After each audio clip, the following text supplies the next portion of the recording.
There we go.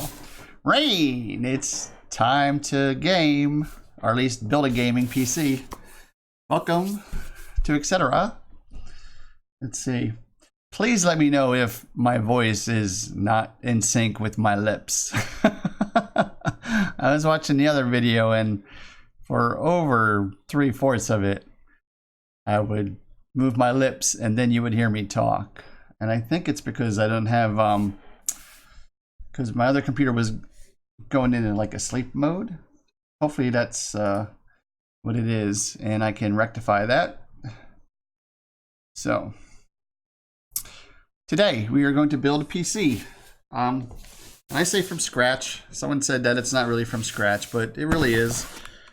I have all the parts. It's out of sync. Shit. Thank you, Sleep Z, for letting me know that. Welcome to the chat. Welcome to the channel. Welcome to the chat. Let's see.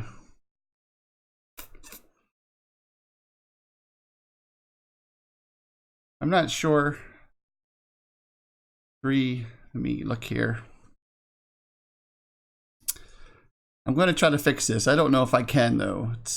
I don't know why it's doing it. This is the first time that it's actually ever done this. I'm going to try something over here. Okay. So again, let me know if it's any better. I don't know if that's going to help or not. Should help. I'm not sure what I did last time to get it to work. Exactly what I did. I'm going to click on this here and see if that does it. So keep watching. Let's see what happens. So to start us off here, show you my parts. It's also, I don't think I posted it on my page. I can't really post it on my page. So we got a Z370XP SLI from GIGABYTE motherboard. We got a Crucial MX500 500 gigabyte hard drive. I think last time I said it was megabytes. We got Corsair DDR4 300 megahertz 16 gig.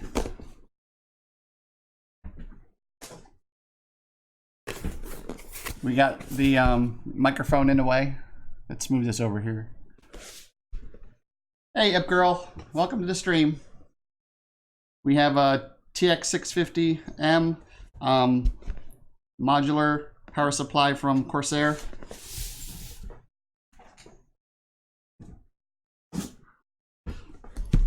We get an H60 water cooler from Corsair.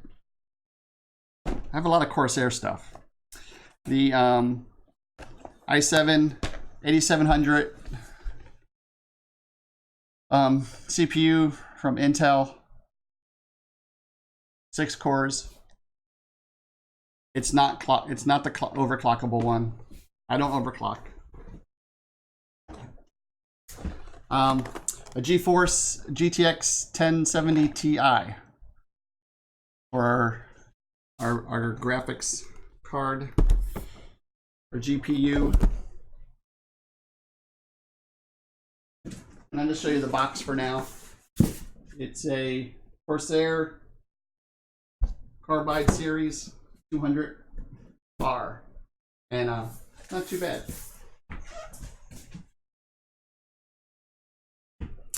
Throw this stuff back here. We're going to keep the processor. We're going to keep the RAM and the motherboard up here,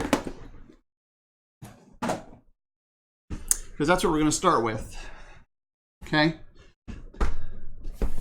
Hey, Lady Priscilla, welcome to the chat.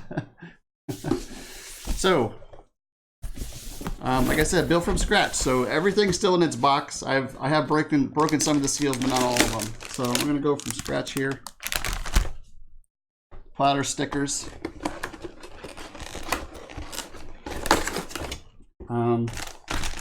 Our SATA cables.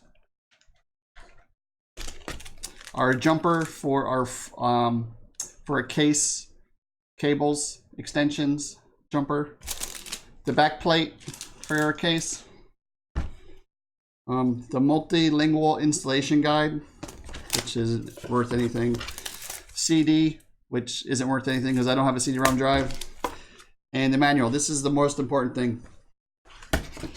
So we're gonna mess with that. We might not need it because we've done one of these before. So I pretty much know what I'm doing this time. But I still will try to walk through and explain things. And hopefully, if you're ever doing this, it might help. Or it might convince you to build your own PC. Because I always think it's cheaper. And in approximately 4 hours, we should be able to do it a lot quicker than that. I think the last one was about 3.5 hours. So in about 4 hours, 4 hours of your time and a little bit of patience, you can build your own PC for a lot cheaper than you can go out and buy one, I think.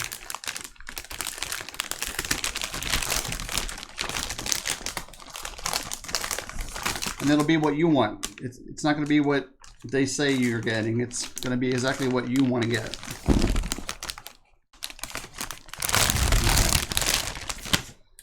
You get to hear all the bag crinkles. So our motherboard.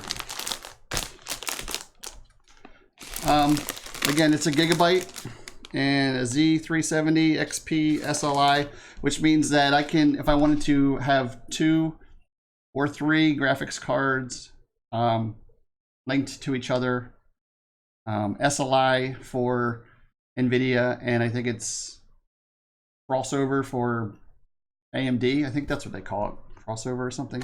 I'm not sure. I don't have AMD. So our motherboard, this is what it looks like, front and back.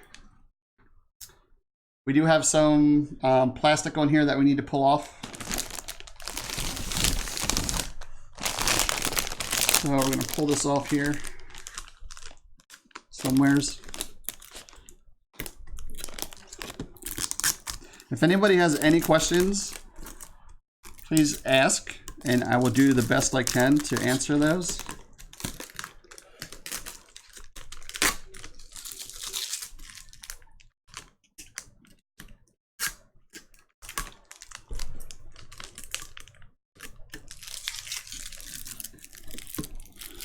Okay, that looks like all of it.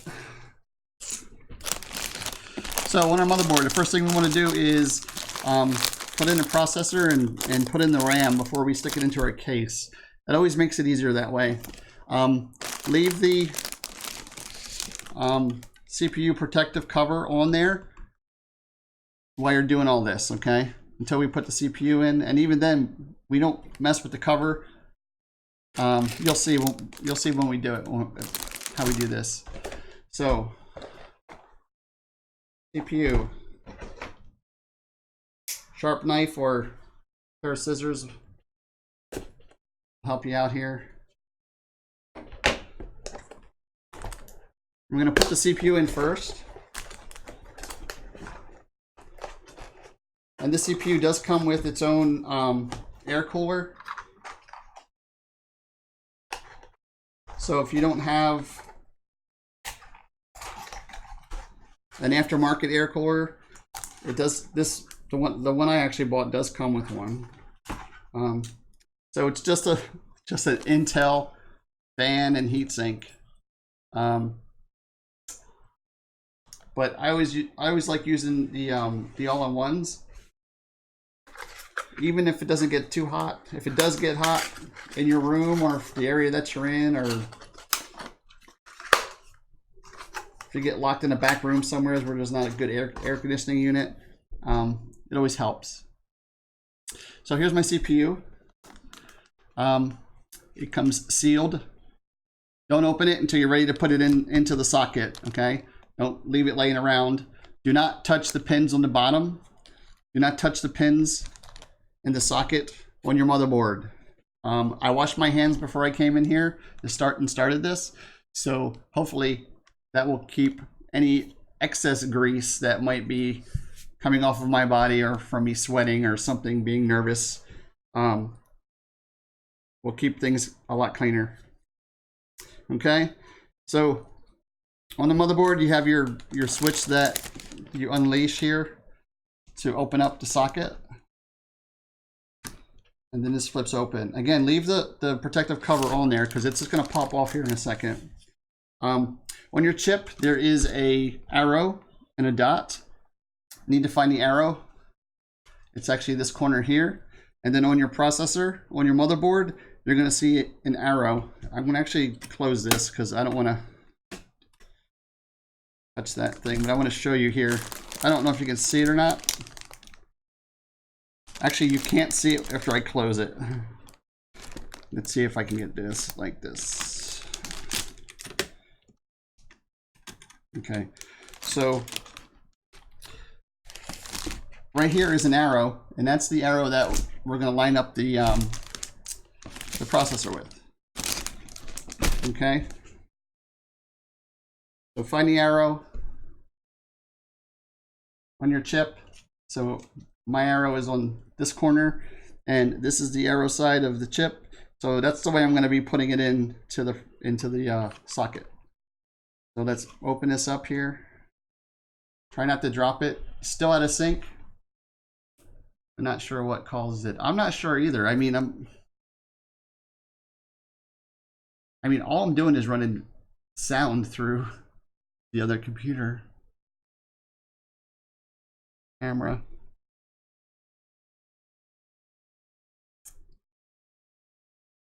And I don't have another scene. I wonder if it's the scenes that's doing it.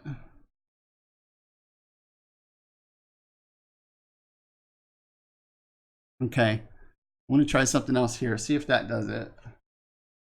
Thank you for letting me know, Sleep Z. Hopefully I can find out what's causing it and get it to stop. Or if it's Twitch doing it. I don't know. It says I have a good connection.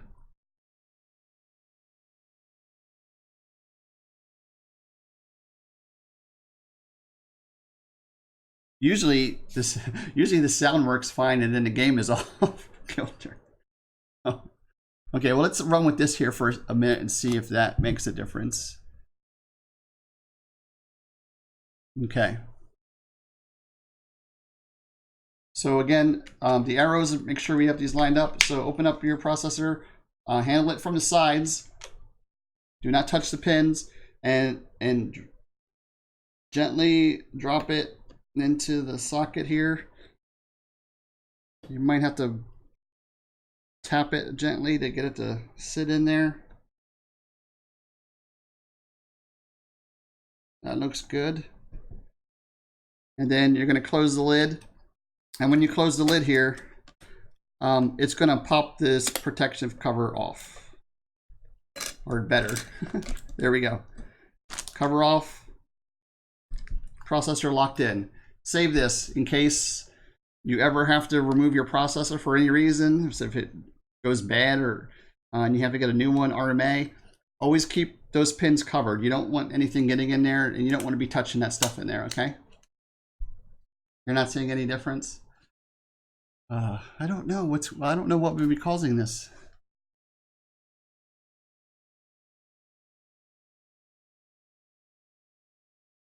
Okay, well, hopefully it's not too bad and you guys won't hang me up later for having out of sync video. Okay,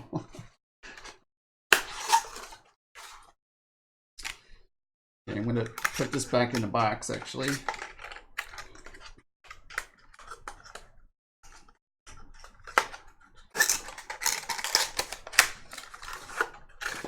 Put this away. This is a good spare CPU cooler too. So if something goes wrong with the one that you are using, you always have a spare there.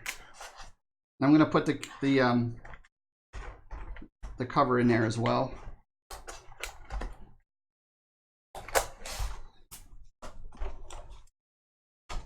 And then put this back in here.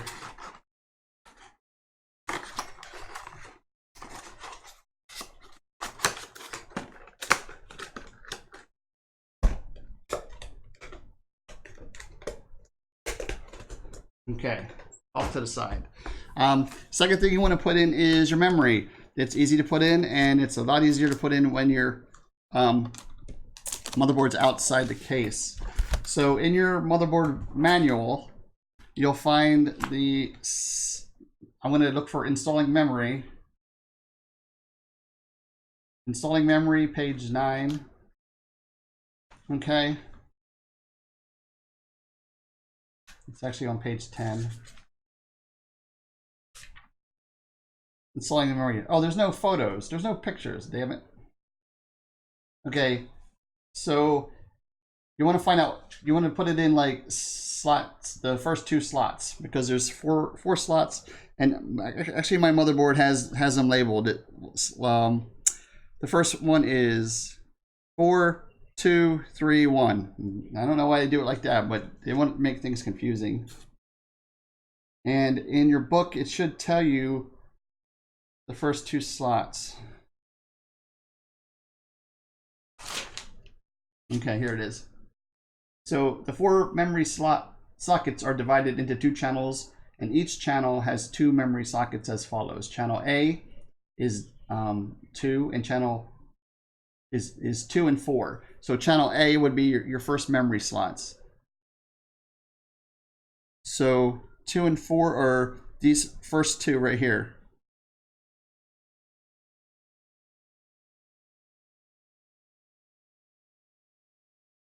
So it says in the book to put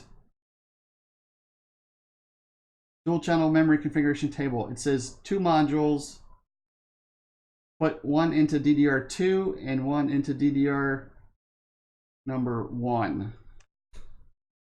So it's the 2 gray ones. So 2 and 1 if you have just 2 modules to put in. Or you can do 4 and 3, it says.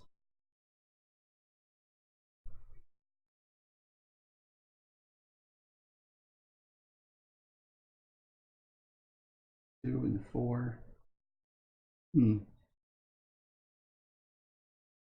Double-sided memory. Okay, so we're doing channel 2 and channel 1, which are these gray. It's probably hard for you guys to see, but they are actually 2 gray ones and 2 black ones.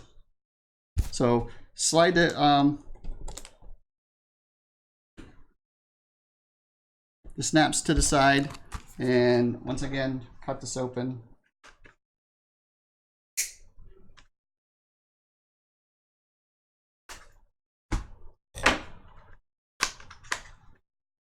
Out your memory. And once again, don't touch the edges of your memory. Okay, the gold pins. Try not to touch those. Always handle them from the sides. On most of these memories, you can probably hold them in the middle too as well. But it's best to carry them from the sides if you can. So we're going to pop these out somehow here. There we go. Okay. So most like everything on your motherboard, it's all keyed. So the memory is only going to go in one way. And you can look to see where the keyhole is right here. There's a keyhole. Okay. So if you're putting it in here and it doesn't look like it's going to go in, and you can see the key on the slot itself. Like if I was to try to put it in this way, I can tell that it's not going to go in because the slot and the key do not match up. So it has to go in this way. Slide it into the rails, set it in, and then you're going to push in. It's going to snap. Okay. One done. And do this, the next chip, do the same thing. Set it in, let it set, and then snap it in. That's it. Memory's installed. CPU's installed. Simple, right? Anyone can do that. That's why I'm sweating. Okay, so our next objective would be to mount this in your case. I'm just going to put the book over there and I'm going to grab my case.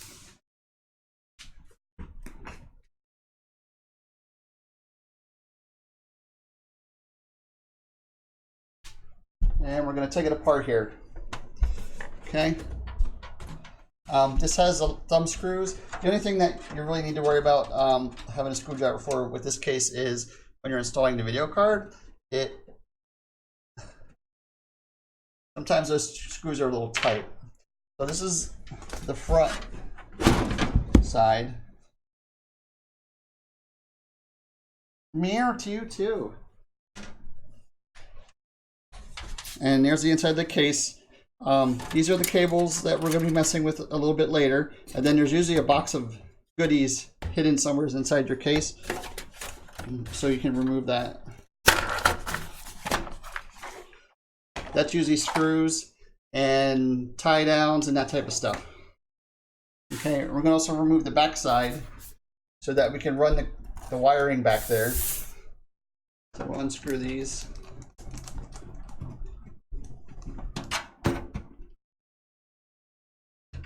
Wait, what's happening? I'm pretty sure that's already the case when I saw it last. Assembly every time for the stream. No, this is the second one. Aha! You want to see? I'll show you here in a second. Okay. I'm a magician. I'm a magician, music dude. So this is mine, right? What you saw the other day was this one. This is my brother's. So I have two complete systems. Oops. And banging the microphone. Okay. So now the back's off. It makes it easier to run wires and get things set up. Okay. Inside your case, on the inside, on the back wall, there are standoffs. It's probably hard for you guys to see, but it's what the motherboard's going to sit on, these standoffs, and then you screw the motherboard into these standoffs. That keeps the motherboard raised off of the back of the case. And sometimes there's extra holes where you can put in other standoffs. Depending on the size of your motherboard, depends on what standoffs you'll be using. Since we're using an ATX motherboard, we're going to use all these outside ones. If you had like a smaller or a mini motherboard, you might only use these 4 or these 6 here, depending on the size of your motherboard and how it's set up. Okay. So before you put the motherboard in, though, you need to put on the back plate, and this is the silver piece of metal that comes with the motherboard, and that's going to snap into the back here. It's going to snap in here, and that's where you're going to be plugging in like your USB ports, your sound, your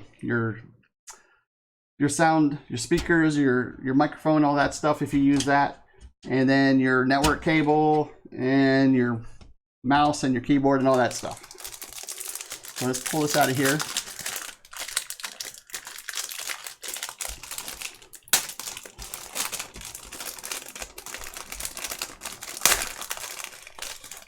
This is just flimsy. It feels like aluminum. It's flimsy, so be careful when you're messing with it. Okay, so this mounts from the inside of your case and snaps in. But you also want to remember that you have to put your motherboard in here. So making sure you snap it in the right way is important. So when your motherboard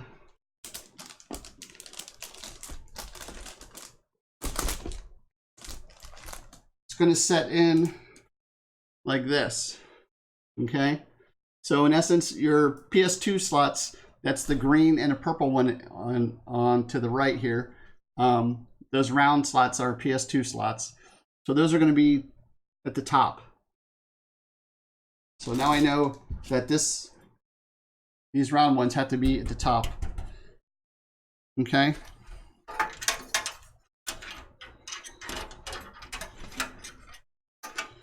So I'm going to snap this in here. And I'm going to put it on its face so that it makes it a little bit easier for me. So you're not going to get to see what I'm doing here. Sorry about that. Okay.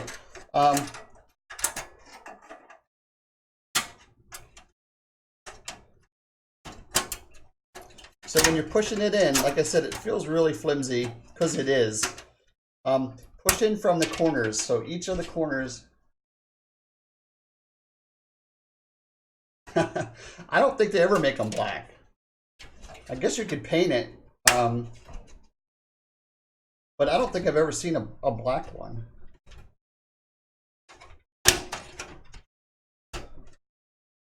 Okay. So if you push in from the corners, it's a lot easier. And once you get the corners set, the center pieces are, the side pieces are usually well and good.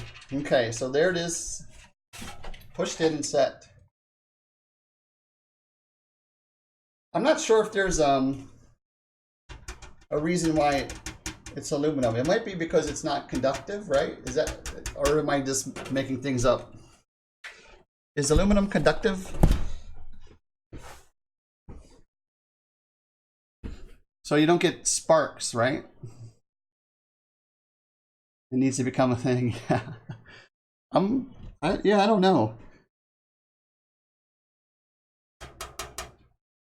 I'm not sure, but all the ones I've ever seen have been silver, and like the aluminum or aluminium for all you Europeaners. Okay. So now we're going to set the motherboard down in here, and first let's find the screws for it. Okay, let's do that. Go through this box here. I don't want to get ahead of myself. You can't mount it if you don't have screws to mount it. So again, in this box that came with the your case, zip ties. So when you're cleaning up your cables, and then it has screws for hard drives, screws for your motherboard,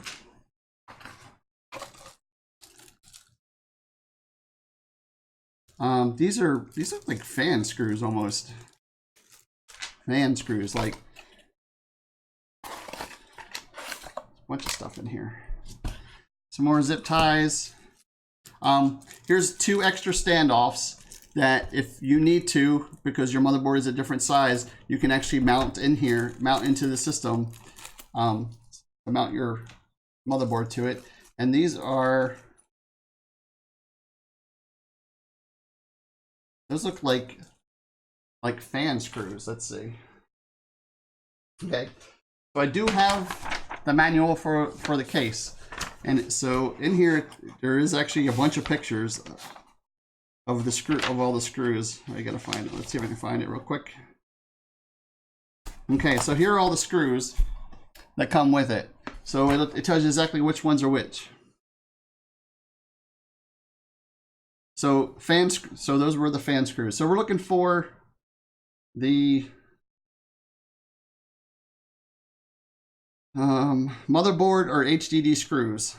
And there's 18, and they look like this. And I always test these by putting stripped aluminum cables in power sockets and test if it's conductive. No. You do that and you let me know.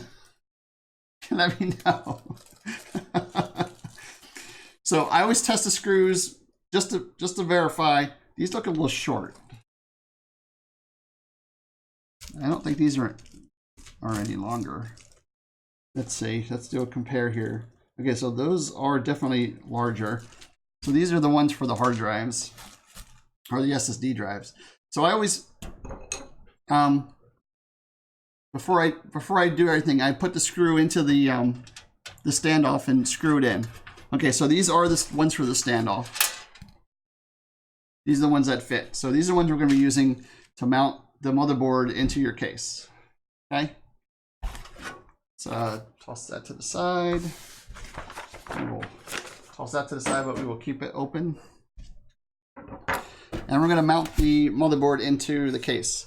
So when you're putting it in, you're going to have to slide it in at a semi-angle so that your I don't know if you can see down there, so that your connectors, you know, line up with your back plate. Okay. So let's try to do that without dropping anything or breaking anything. So usually you can set it kind of down on the standoffs, and then looking through the back there, you can line it up.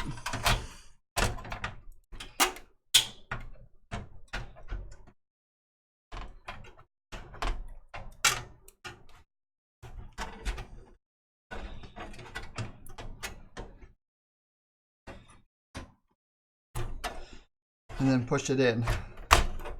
Okay, so this case actually has a pin that sticks out and helps you line it up. So the pin comes up through one of your holes that you would normally use as a screw down, and it actually holds the motherboard there. So that's kind of you're saying, okay, that's fitting in there pretty good.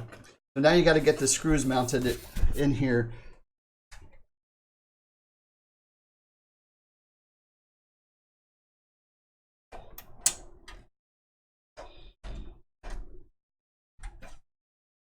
And just make sure that your ports look like they're lined up.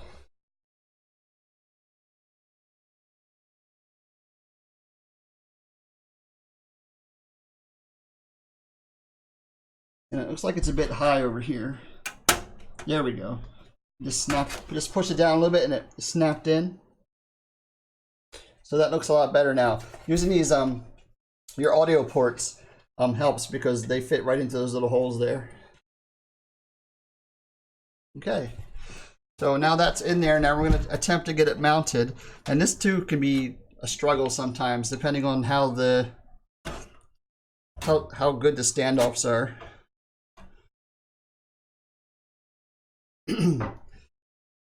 When I put these in, I don't screw them in all the way. I just get them set in there. We're gonna need, I think, 6 of them, or 5. Looks like 5.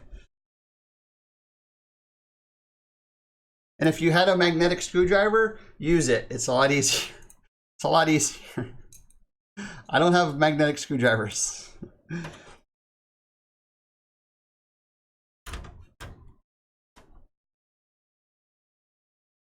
So just get the screws set in there, and don't crank it down yet.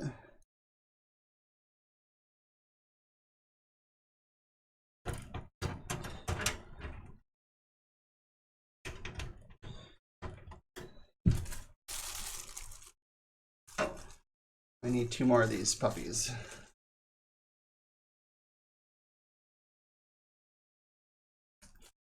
Now these are going to be the hard ones because one is in the upper, in this corner up here, in this upper corner, and there's a lot of stuff up there, and you have big hands, and sometimes it's a pain in the butt to get the stuff mounted.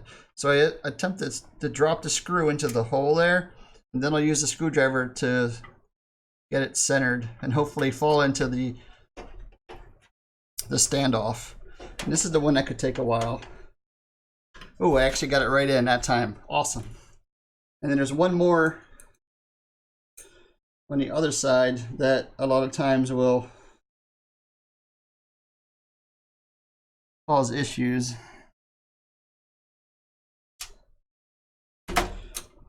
And again, it's usually because it's crowded and there's like not a lot of space to work in here. And if you can get the screw kind of set so its head goes down and then work it with your screwdriver. Okay, that went in. That went in a lot easier than the other board. Sometimes the standoffs as straight as they could be. And I think that's the reason why. So I'm just going to finger tighten these down so that the motherboard is secure with this little screwdriver I have. And I know what it's tight because this little screwdriver will pop out of the head of the screw. And then I'll grab my bigger one, and then I'll just give it a tiny little finger tighten there. It doesn't, you do not need to crank it down, okay? Don't crank it down. You don't want to crack your motherboard.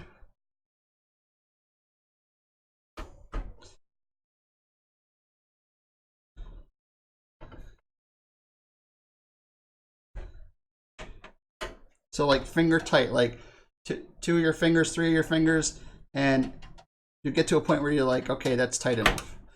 You don't want to over crank those things. Okay, so now there you go, mounted. Motherboard, CPU, and RAM, simple. That was a lot easier than last time I did it. Get the magnetizer thingy. Oh, that thing that you like slide across the end of the screwdriver and it makes it magnetized. Before I did that, I would just go buy a magnetized screwdriver. It'd probably be easier. And then keep it separate from the other one so that you don't pass that magnetization there. Okay. So motherboard is in. So I'm going to put the motherboard box to the side. And I don't remember what I did last time. I think we're going to work on the actual cables for the case, okay?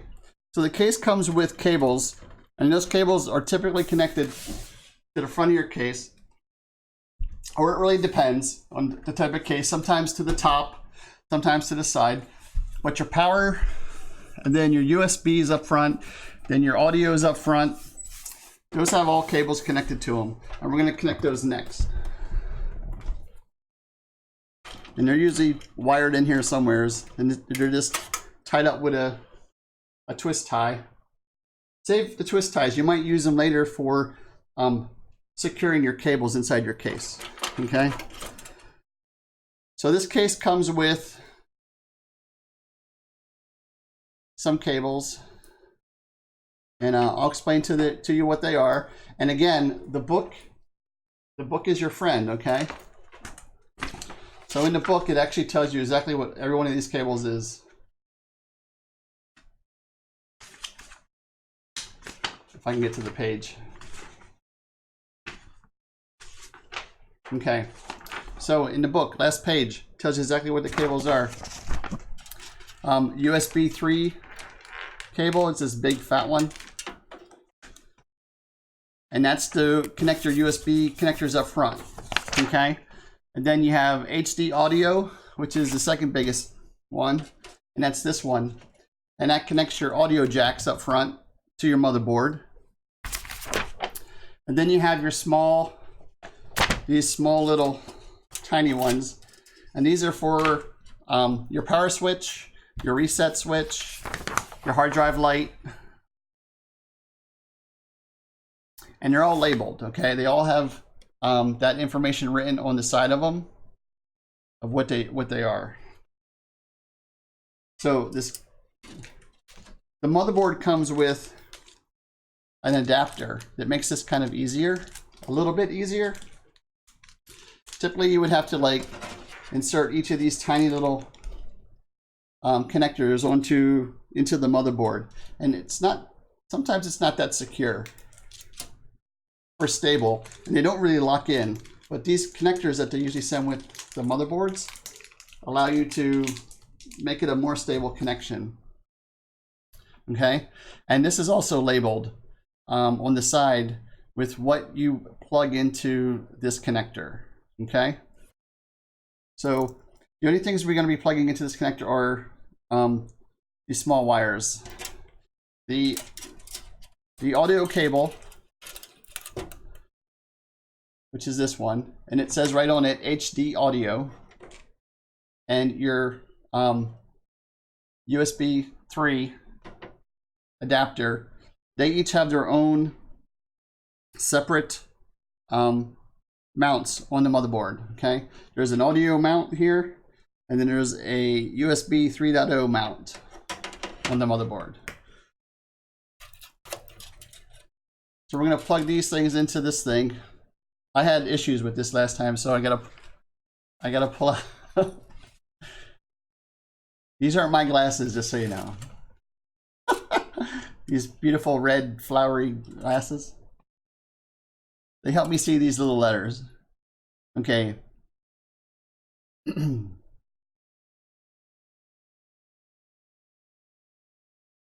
Okay, so this does have speaker connection on one side, but since it has a built-in, since the case has a built-in HD audio cable, we don't need to use that one. So we're skipping that one, okay?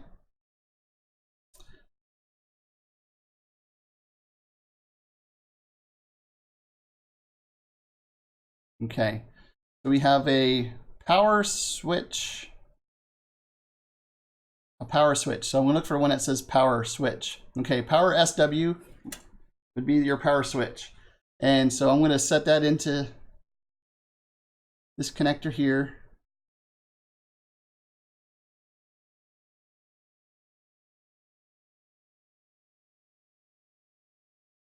And it actually, oop, it didn't go all the way in. I can get it to go all the way in here. There we go, I think that's it. Nope, I pulled it back out. Usually it snaps across the top of it. So now I'm not having trouble with getting the motherboard mounted. I'm getting trouble with trying to put little connectors together.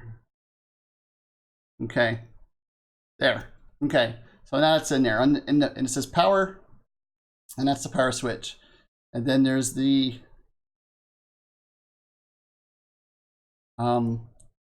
reset switch.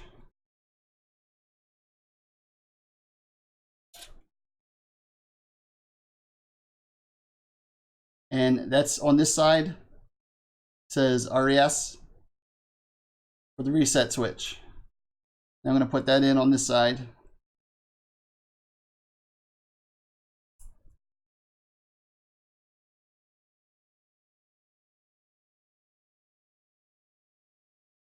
That should lock in there. There we go. It just made a little snap sound. Okay. Oh, it's still out of sync.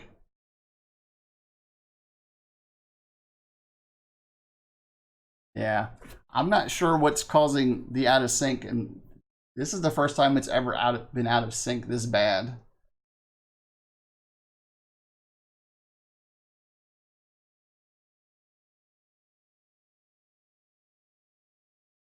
Kind of annoying. And I'm really not sure how to get it back in sync.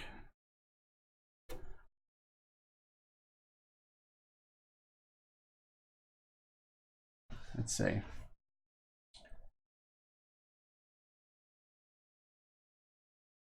Okay, we're gonna go offline here for, not offline, but you're gonna lose me for a second here. So hold on.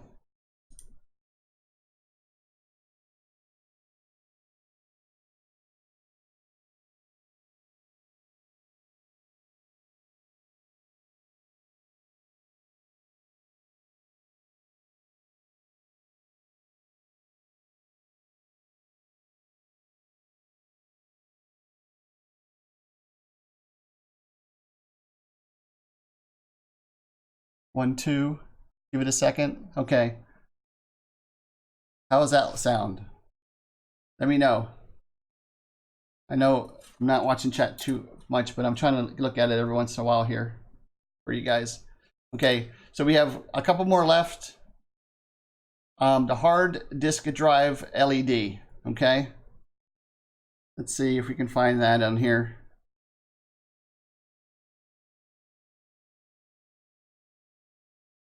Okay, so I have a HD hard drive, so I'm going to plug that in there.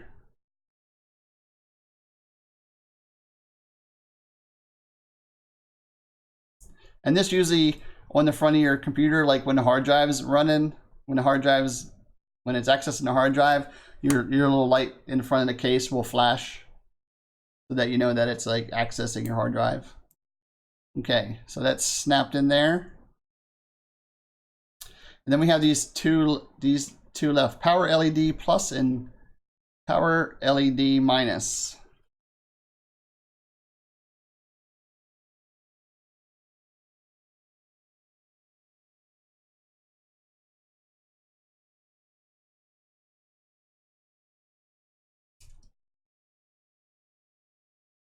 And on here we have power LED minus and plus. So you just make sure you put the minus to the minus and the plus to the plus. And it's a lot easier if you hold these two together, at least on this connector. If I hold these two connector and put them in at the same time, it makes it easier.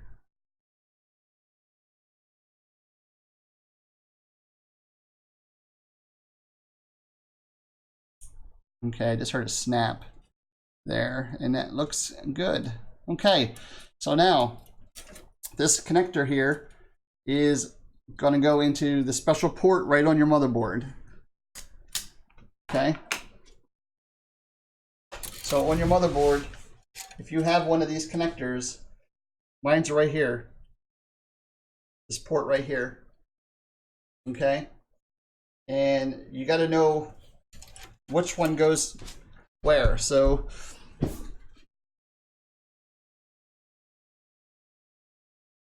on your manual here, I might need those glasses again. Sometimes it says it right on the motherboard, and it does. Okay, so on my motherboard, right below the connector, it says hard drive, reset, case intrusion, and power LED. And that would go on the bottom side. So we gently insert this into here. And sometimes you have to wiggle it because you're messing with like 8 wires here to get seated. So, and try to push it down evenly so that it goes on all pins at the same time.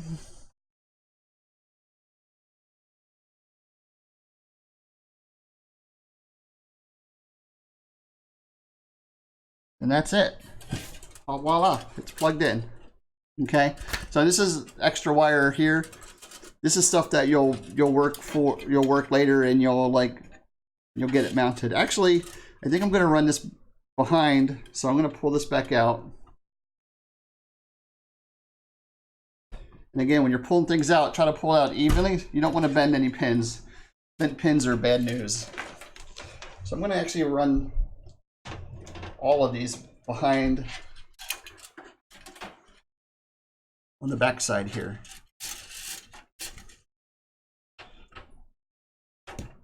This will help keep the inside of your case a little bit clearer and a little bit cleaner, and that helps with airflow when you're doing it. So this is going to come all the way down to the bottom, I think. Yeah. So we're going to pull that in through the bottom there. And we're going to have it loop up to the top. And make sure your pins are right. Okay, hard drive reset goes to the bottom. Set those in there and push that in. Done. Okay, so now I'm going to do the same thing with the HD audio. What I like about this motherboard is each of the connectors on the inside, it actually says USB inside the connector itself. These two connectors here say USB 3.0. So right inside the connector it's telling you. And then I know the audio one is audio over here because it says right inside of it audio. So we're going to run this.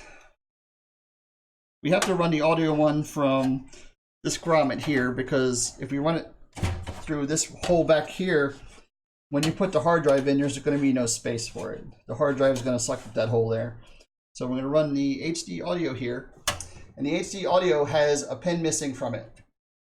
So you can't put it in wrong if you're paying attention. Hey, Lindsay, welcome to the stream.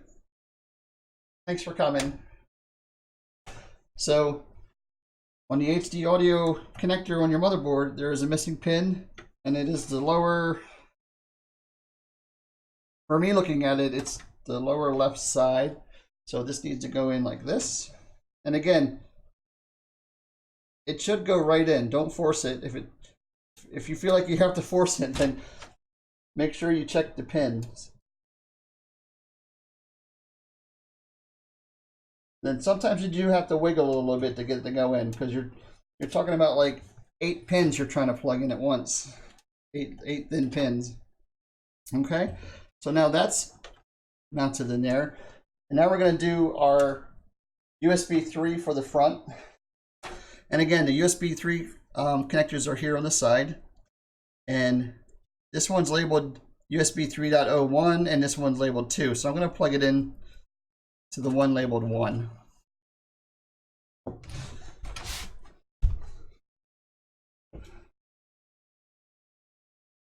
And I'm going to use this slot here to do it. And again, this cable is keyed, so it will only go in one way. And I'm plugging into one, so kind of like I know that if for some reason my USB connectors on the front stop working, I know which one's plugged in. So if later I'm plugging in more USB 3.0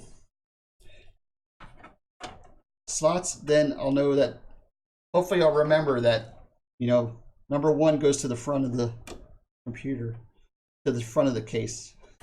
I'm going to set this down, it's a little bit easier.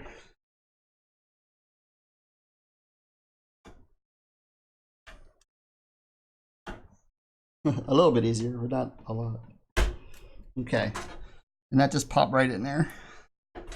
How is the now you can see my lips move. Did the sync go away?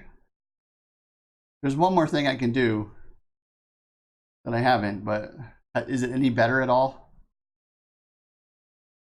Okay, so now we got our HD audio plugged in, we got our front USBs plugged in, we have our power switch, lights, and everything for the front also plugged in.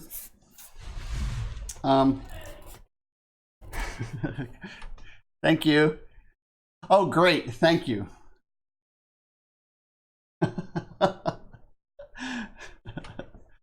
Still good. Great. Thank you. So, next. What's next here? What do we have left?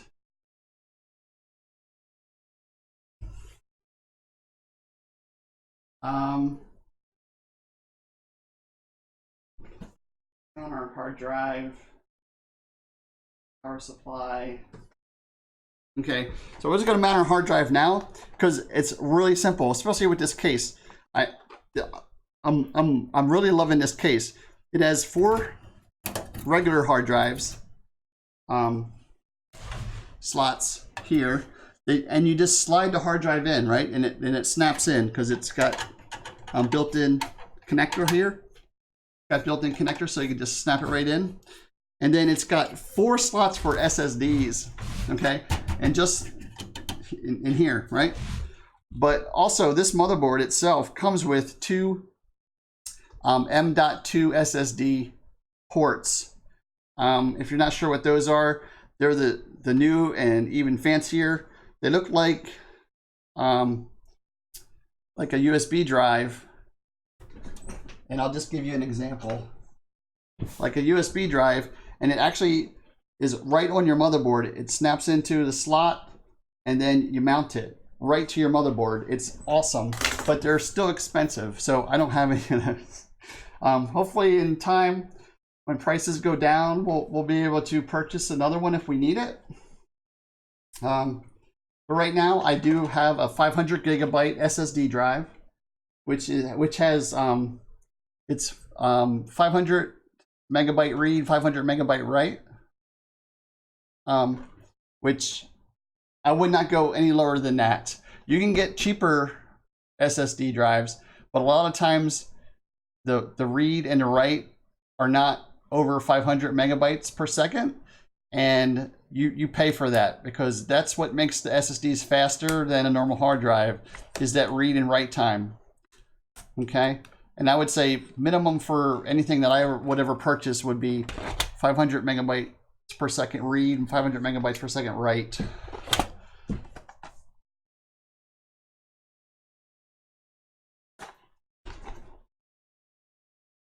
Okay. Oh, I don't.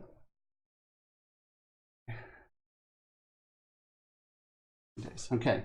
So in here we have a get started stuff. You can save that. It also comes with a spacer. A spacer if for some reason you need a spacer, depending on where you're mounting your SSD. I don't need it. It looks like it fits just fine in the slots that I have. And it also has a place where I can put a screw in just to secure it in there for a little bit of extra security. So I'm going to just put this in here.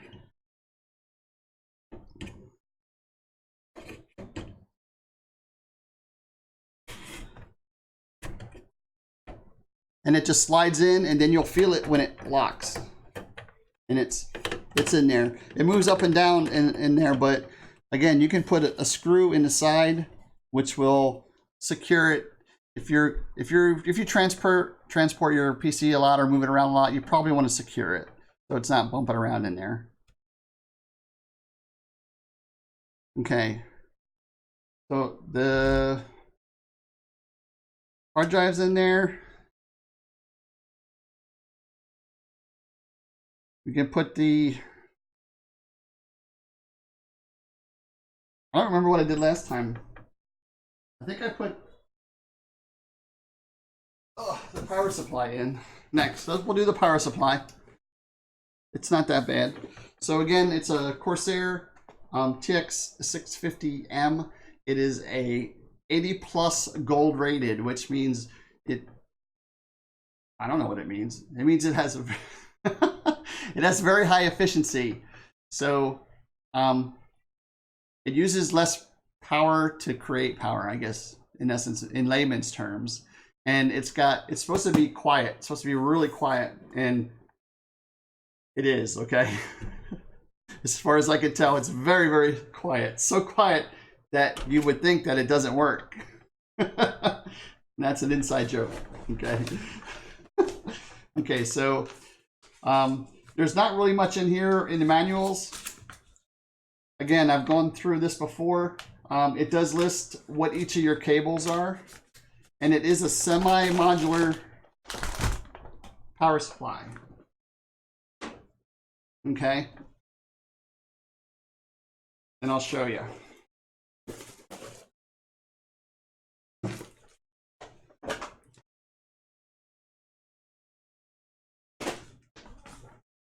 Okay, so it comes with a power cord, and then it comes with your connectors that plug into the power supply. Comes with 4 screws and some more zip ties so that you can do cable management and make it look nice. So we will need the 4 screws to mount the power supply. And here it is. And what makes this a semi-modular power supply is that this main cable here is connected to the power supply. Now, a fully modular power supply, this is actually a cable that you would plug into the box here, okay? So this is just a semi-modular power supply. It's not a fully modular power supply.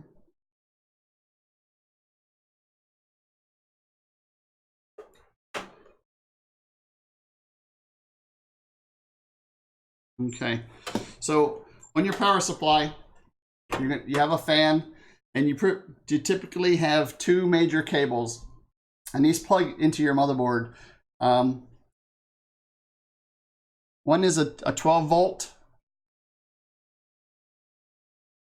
which is this smaller one, And I don't remember what they, and this is the ATX, they call the ATX connector.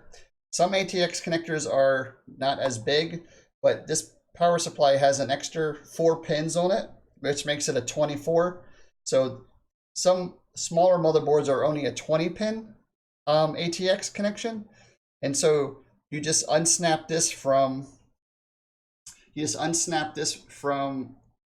this section here, and then it's a 20 pin. They think of everything, don't they? Okay, so when mounting this, the fan actually goes down. The fan is going to be pulling air in from the bottom of your case. Yes, quiet is good. So the fan is going to be pulling air in from the bottom of your case. Don't have your fan pulling air down from inside your case, okay? Because what happens is it comes in through the power supply and then out the back.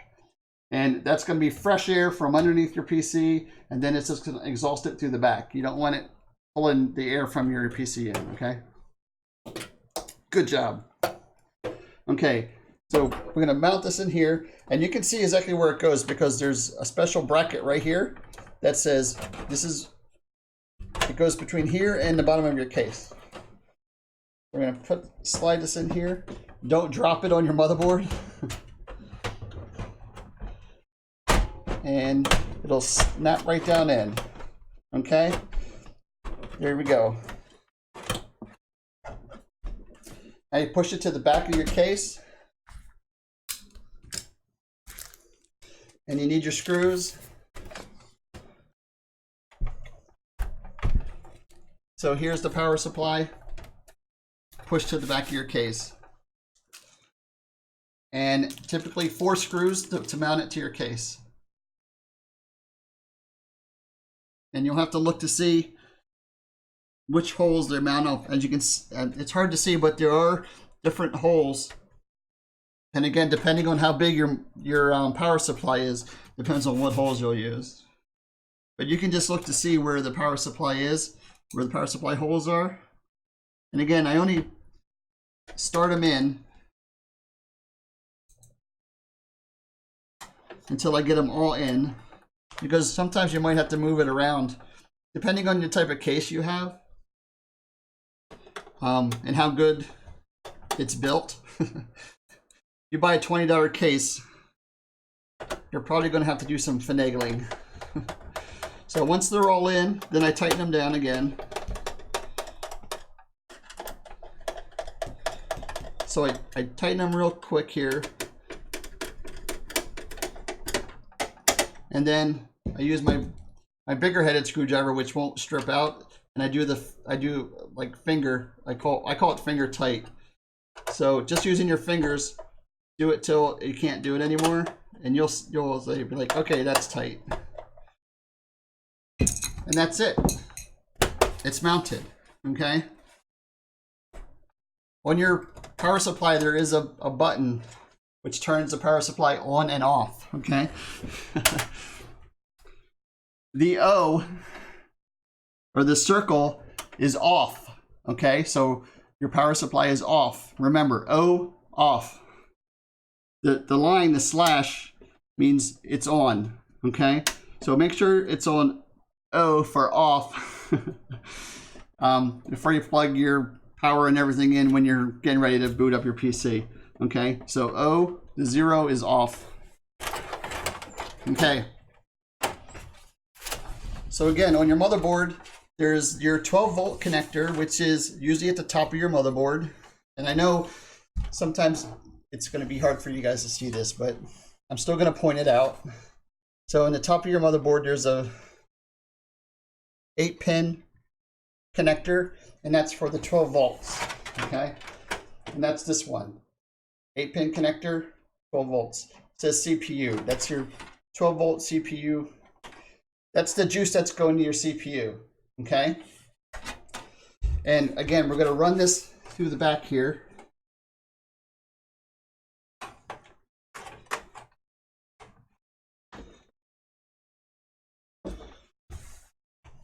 Now I'll spin it around to show you.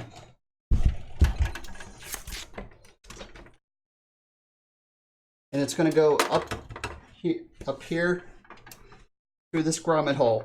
And it's a little tight, but if you use a little bit of finesse, you can get it. Because I've done it before.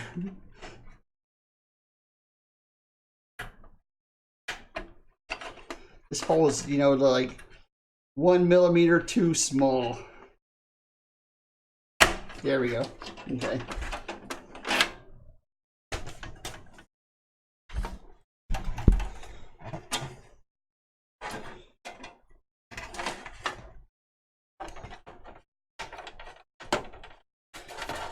Okay, so I run this cable because it's a primary cable. I try to run that right next to the back of the case. And all these other cables can be out here for now, because we're going to tie those down later, these other cables. But this is a primary cable, so this is when I went as flat as I can up against the back of the case. We are going to have to mount a back plate back here, but just so you know, I tie down all the cables after the fact, but just saying that this is one of the cables that you want to have close to, you know, as tight up as you can.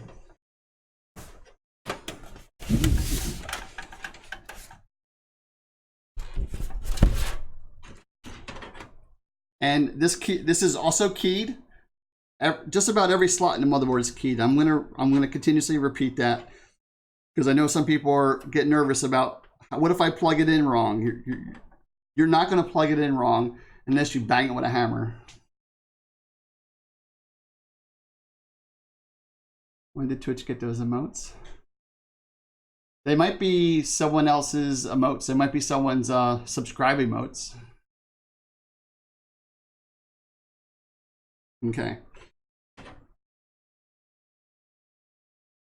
So let's figure out how this locks in here.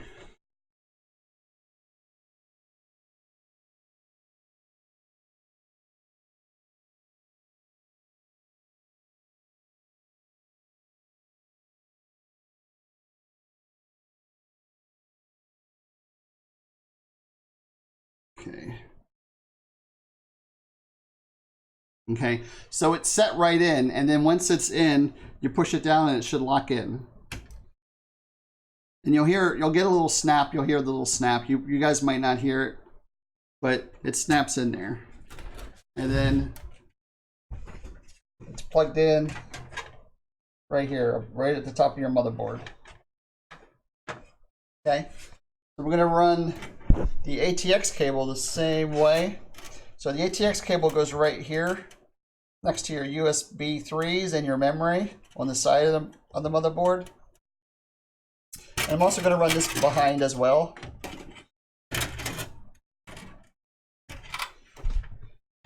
And again, I want this to be closest to the back so that it's not in the way, because it's a big thick cable. And so all those other little cables will have their own space on top of it. And you can even use the tie downs to tie the little cables to this big cable. Okay, and this cable plugs to the side here, and it also is keyed so that you can't put it in the wrong way.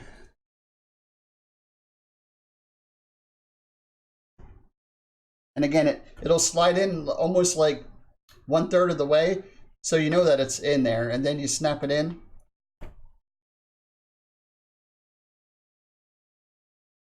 And there is a little hinge that holds it down. Okay, and so there is our ATX cable plugged in right here. Okay. So that's done. That's half of our power there. So we also need to get power to our SSD or any hard drives that we're going to have in here, and also to our video card when we get that put in. I'm going to wait to do that because I want to put the cooler in first, because that's going to have some connections that we need to give power as well. Okay, so we're going to set this to the side here for a minute.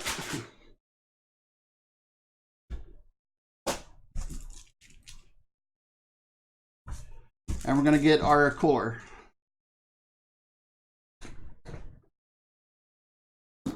Okay, so this is a Corsair H60. It's a liquid cooler. It's an all-in-one. That means you don't have to mess with it. It comes pre-set up. It's got the fan, it's got the radiator, it's got the block, and it's all in one. So you don't have to put pipes together or worry about fluid leaking anywheres or any of that stuff.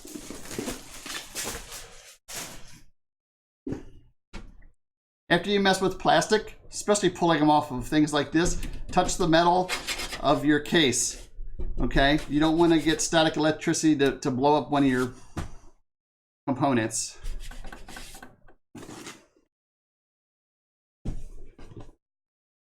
We're going to pull this out here.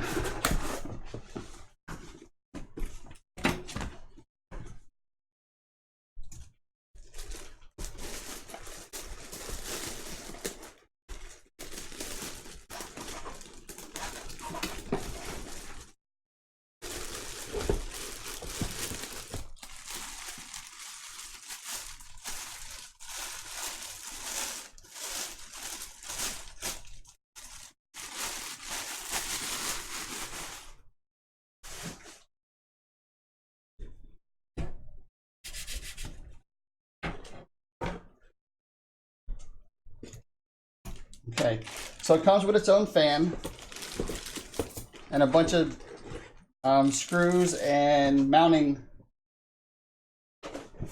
hardware. So this is going to go in the back of our CPU. So I'm going to need to remove this current fan that we have here and replace it with this one, because this one is designed especially for this system, and it actually has more blades than this normal fan, I think. 7, 9, yeah, so this definitely has more fans. Snap confirm. You can't put it in the wrong place, Ip Girl. You can't do it. Like I said, unless you have a hammer, it's not going to go in. And if you push it that hard, you're going to have to bang it with a hammer. You're going to have to bang it with a hammer. Okay, so I'm just going to unscrew this. Let's try this screwdriver. Unscrew this fan back here. Save the screws, save the fan.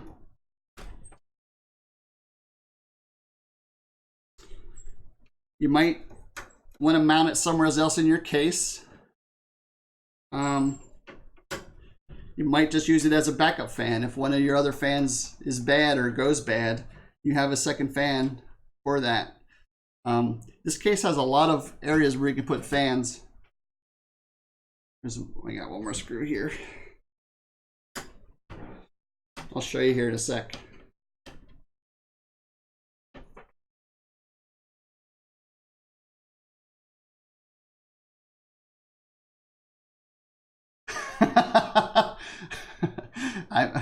I'm probably not going to stream 10 more, 10 more of these.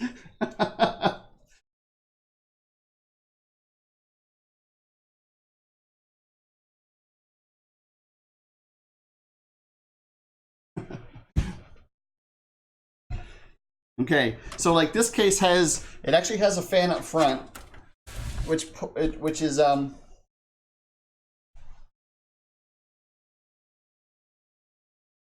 and you're not going to be able to see it, but the fans typically have, sorry, I'm screaming into the mic now. The fans typically have arrows on them that show you the direction that the air blows. So this fan is pulling air in from actually just the side here in front of the case, and it's pulling air in.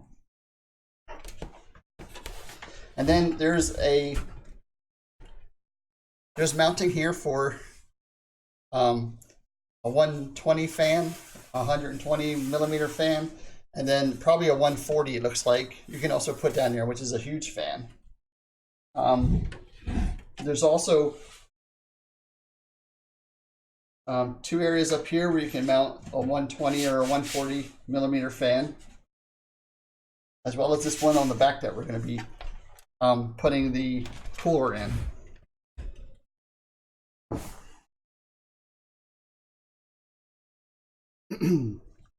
So here's the radiator, and it looks just like a radiator, just like on your car.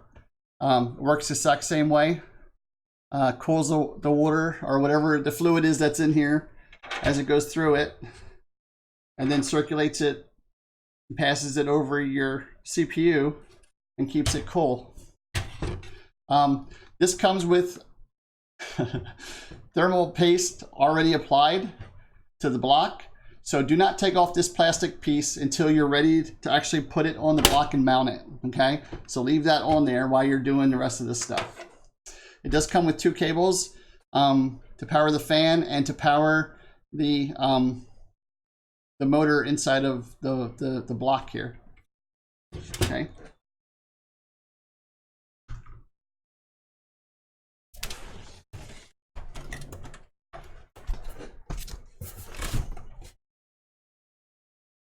So what we're going to do is we're going to mount the radiator first from the outside. And I always keep the pipes at the bottom of the radiator. So if your PC is going to be laying on its side the entire time, you might want to look to be able to mount it on its side, or actually on the roof of the PC up here. If you're going to have it on the side, it won't fit this way. But then again, depending on the case that you have, depends on where you can actually mount this. So I always mount it so that my pipes are at the bottom, and my case is going to be standing up normally, like it was designed. And so I'm going to mount this fan so that the pipes coming out of the radiator are at the bottom. So there's always fluid down there. Okay, if you mount it like this, right? And you lose fluid, or if the fluid evaporates or something, the pump's going to have a hard time sucking new fluid into it to cool the radiator. Okay, so always have the pipes at the bottom.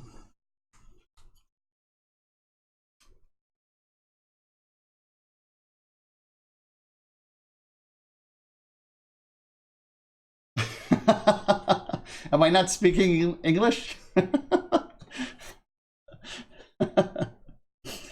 Ask questions. What am I talking about? I'll explain it to you if I know how.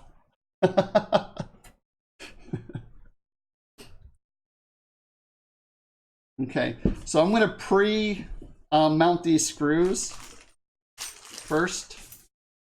Let's see. Okay, I'm going to pull some of this hardware out of here that we're going to need, that I know we need.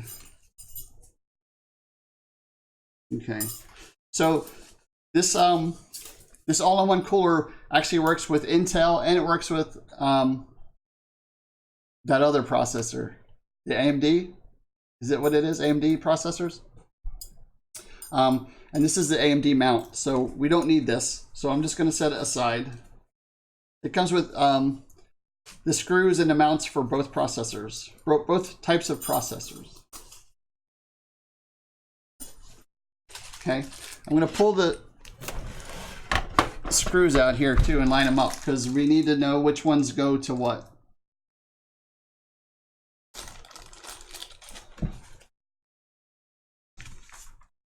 And in our manual here, you figure out which one it is. It tells us exactly. Not even sure I could intelligently ask a question in my state and limited understanding. So in the manual here, it tells you what screws go with which CPU, and which ones they are. So keep this handy. The warranty guide is of no use right now. Save it. I'm going to pull these screws out here and get things lined up. So there's the screws that you actually mount. You screw down the block to the CPU, and they're these big thumb screws. And then there are fan screws, the long fan screws with washers, with washers. Yeah. There are these weird looking screws. These are for the AMDs. Is that what it is? Is that what it's called? I should know this, right? I'm a geek.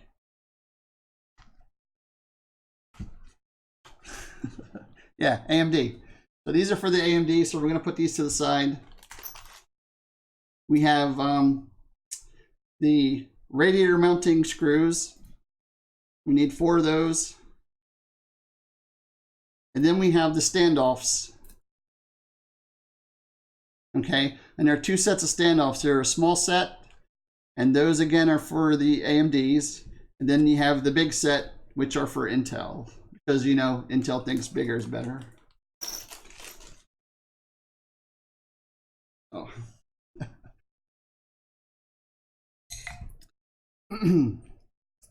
So the small screws are actually screw the radiator, mount the radiator to the back of your CPU. So I'm going to preset these because I know that this is hard.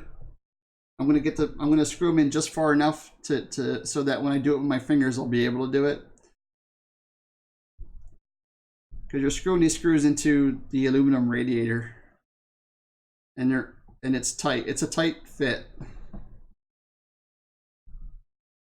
So I just screw them in a tiny bit so that I can, when I'm holding the radiator up there, I can screw it in with my fingers, because it's really hard to do with a non-magnetic screwdriver. Let's see. I'm going to set it on its face so that I can hold the radiator up with one hand and then mount the screws with the other.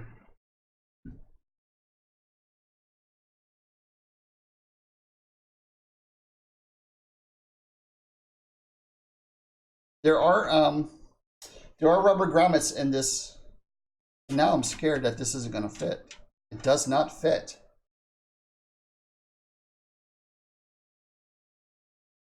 So I'm going to need to use the washers maybe. Let's see.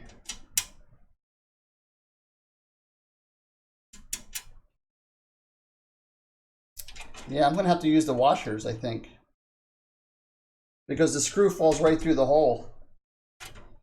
Okay. So I'm going to put this grommet back in. And I'm going to use the washers as well.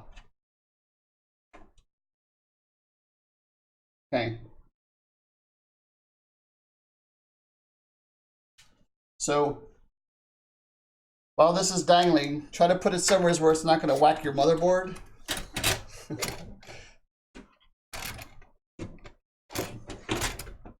And you're just going to line up the holes for the radiator with the holes in the back here.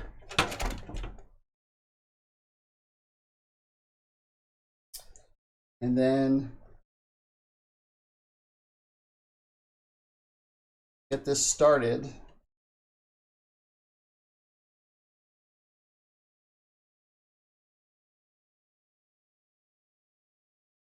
And I always go cross corner when I do this.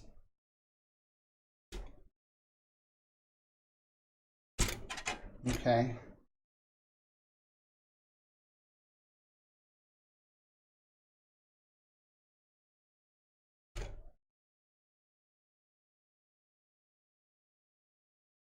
AMDs, yes, AMDs. That's the other type of processor, AMD processor. I think their newest one is Threadripper or something like that.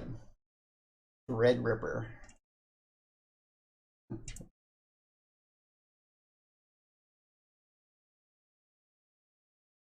Okay, so those are just in finger tight. Use a little screwdriver here. I'm gonna turn this so I can hold the radiator up against the back of the computer, and then these are tight once to break the seal on the radiator, the joint, I don't know what you would call it, the joints, I don't know.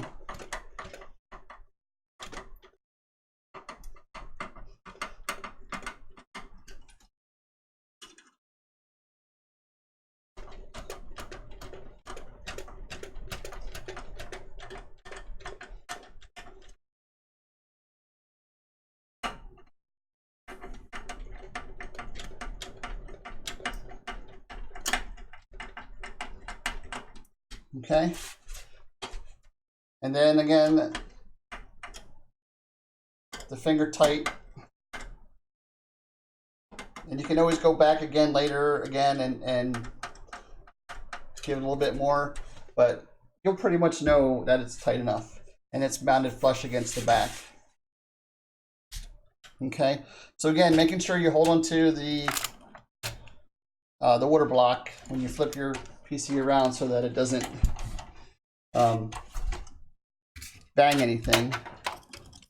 We are going to mount the back plate, which is this, on the back of your CPU slot. Okay, these metal pieces here actually slide, and again, depending on where the holes are drilled in your motherboard, these adjust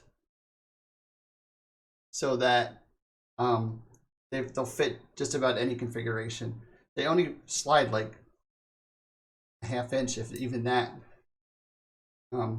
But that helps you get it mounted in the slots in there. Okay. It also has sticky tape here that helps keep it on there while you're doing the mounting procedures. Okay.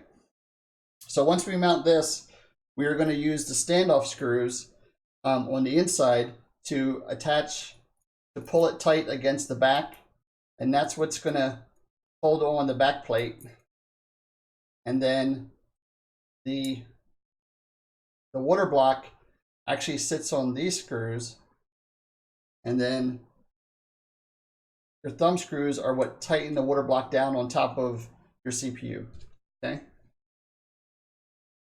So I'm going to find the where these need to be first before I pull off the sticky tape.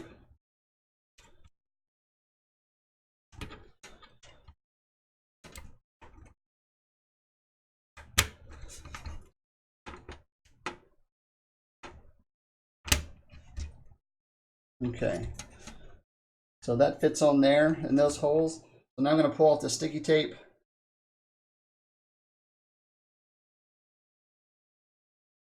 If I can get it off. Okay, there we go. And now we put one into the hole there, put that one in the hole there, and the other two should pop right in.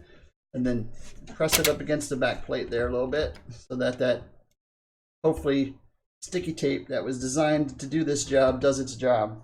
And that's just to hold it on there until you get the mounting screws, the standoff screws screwed in. But sometimes you have to lay it down to do that, but I usually leave it on the side when I do it. So now in here, on the inside, you're going to take your standoff screws and you're going to screw these into the holes where you just put the back plate. And again, you don't have to crank them in, just get them in there until they stop going.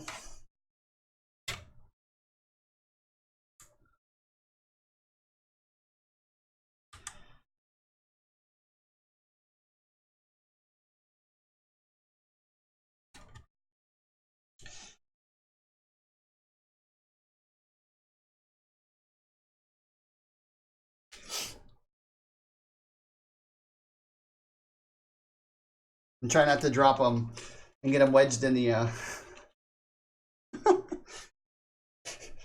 in the edge of the motherboard so you can't get them out. Okay, where's the other hole? There it is.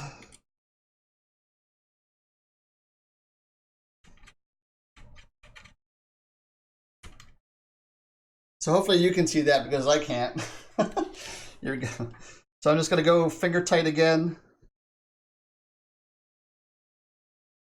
And they're never like, so one of them is always going to feel loose. So just so you know, it's not, that's okay. It's just the way it's just the way it is.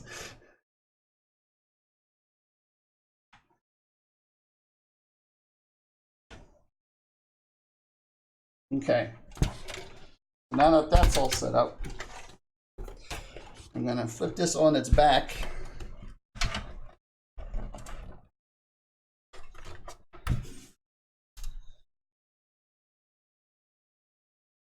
And I'm going to mount the fan on the inside. The fan is going to mount on the inside of the radiator and blow air out.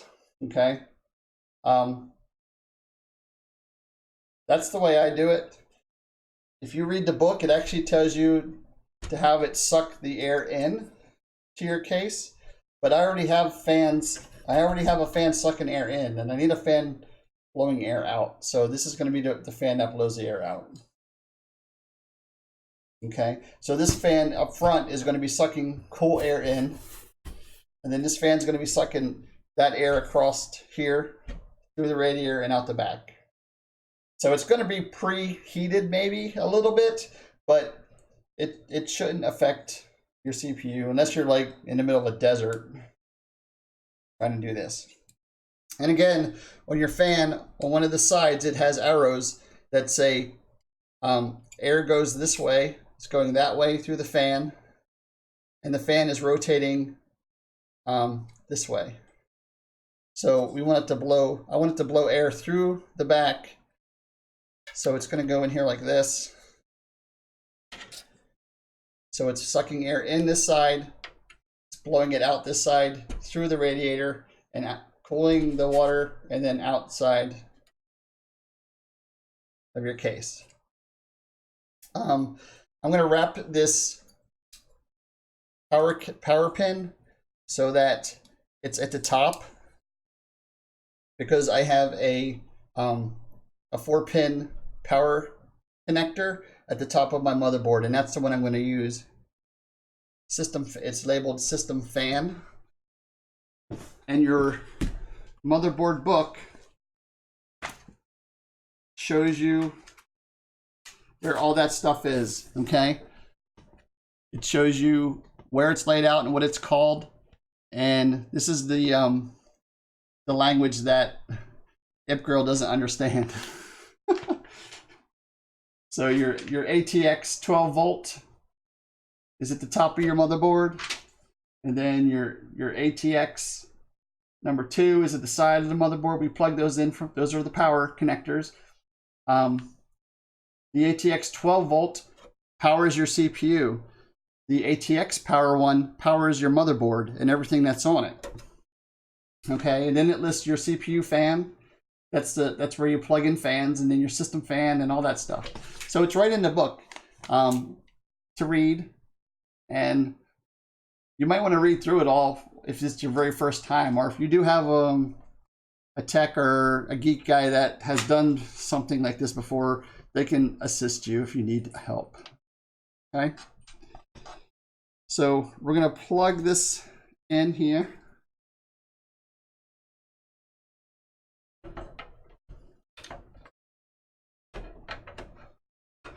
And this uses the long screws because it has to go through the fans and then into the radiator.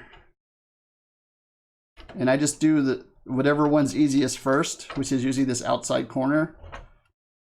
And then again, finger tighten it. And putting screws into these radiators is usually hard. Okay, I'm going to do the second top one here.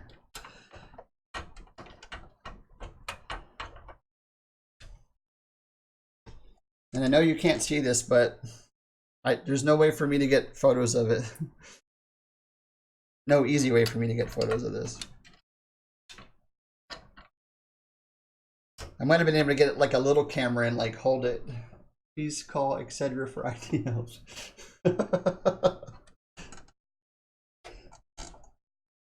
Okay. And this last one in here, just get it started. And then once they're started,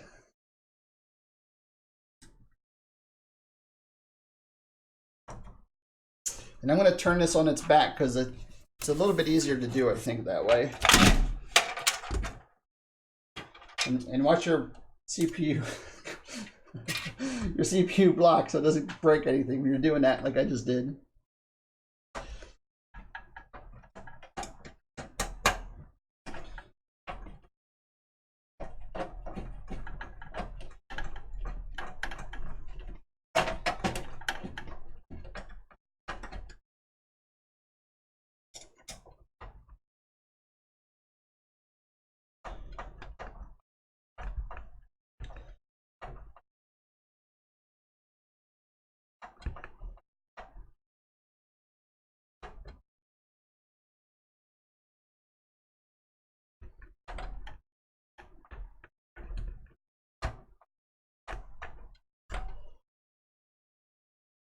Okay, so I'm going to turn it this way. Hold on.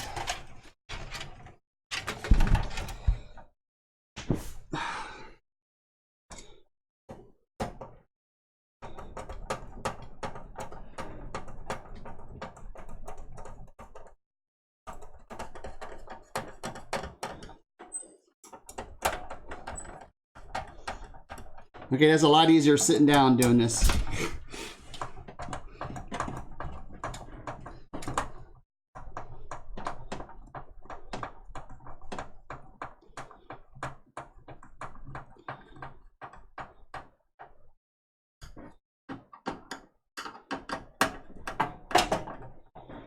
And again, finger tight, you know, just finger tight, using your 3 fingers, thumb, 2 fingers, so that it's tight.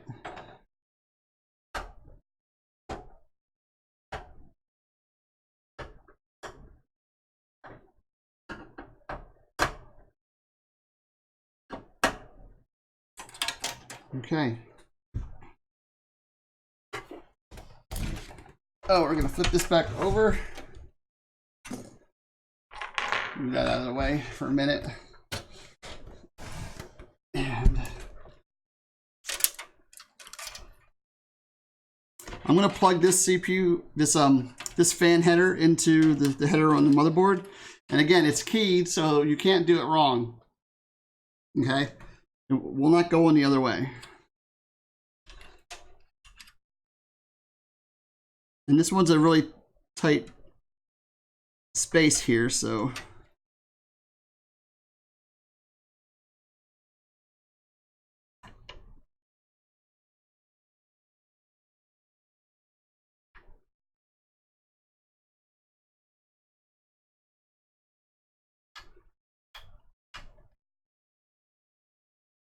and you can't see, and you can't get your hand in there.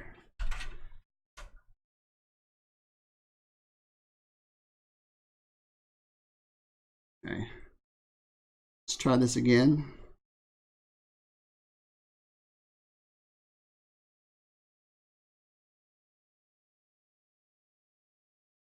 Okay.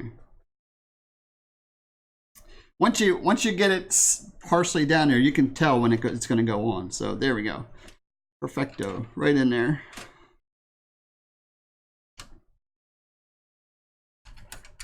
Okay, done. That part's done.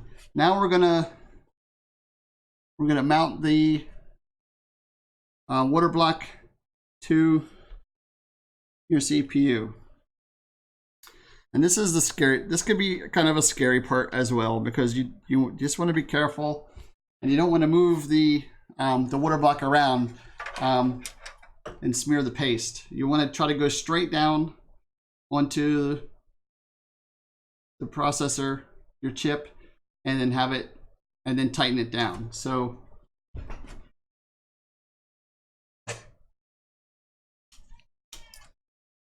it's going to go in, and I'm going to set it up so that it goes in, so that the Corsair is, so you can read the Corsair when you're looking at it. Okay, so the wire's coming out the top of the water chip, and it says Corsair there, and that's going to light up because it's all cool and shit.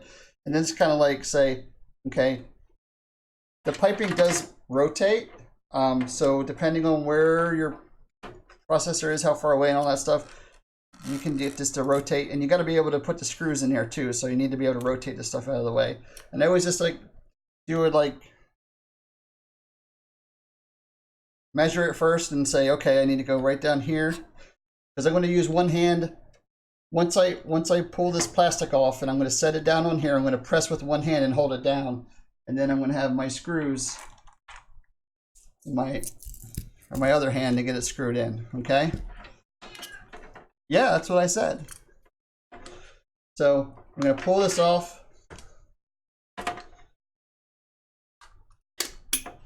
Okay. Here. Oh, also there's plastic on the top of this thing, so I'm going to pull this off real quick.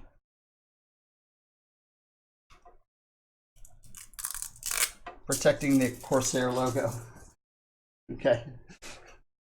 Okay, so I'm going to rotate the pipes up so that we can put it straight down on the standoffs and your processor.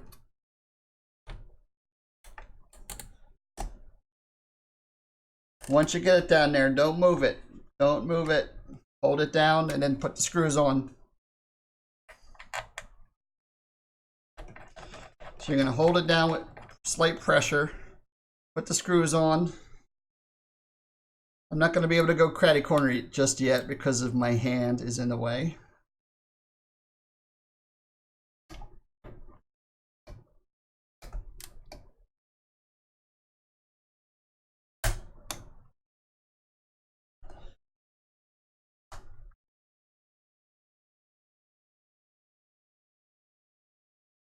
So I'm just going to put these on as I can. Again, I'm just going to put it down so it just touches the top of the screw here.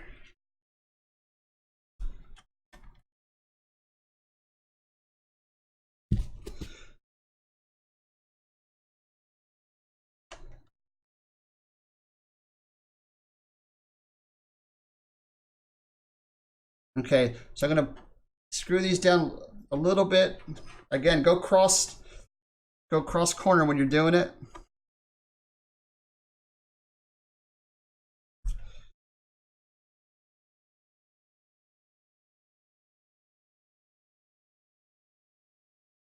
Okay.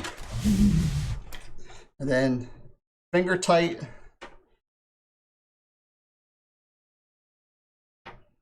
And that's usually going to be enough. You can do I always say that, but then I always take a screwdriver to it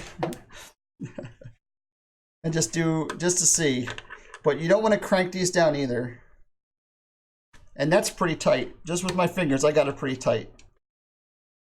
Yeah.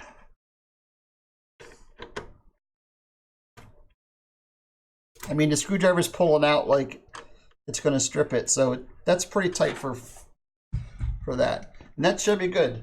After you run it for a little while, like you do a burn-in of a day or so, 24 hours, where you leave your system just running, make sure it's okay. And then you can go back and you just do another cross tight and make sure that you're still good. Okay? So there you go. There's the processor with the water cooler installed. Pretty nice.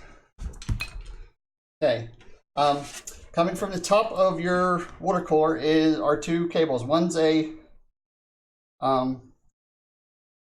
for the fan and one's for the motor. So we need to find the socket. This is actually a SATA power cable. So this is going to plug into a SATA cable, and this is going to plug into a fan header on your motherboard. Okay, I know on this motherboard there's two headers right at the top. One's labeled CPU fan and one's labeled CPU optional, and we're going to use the CPU fan.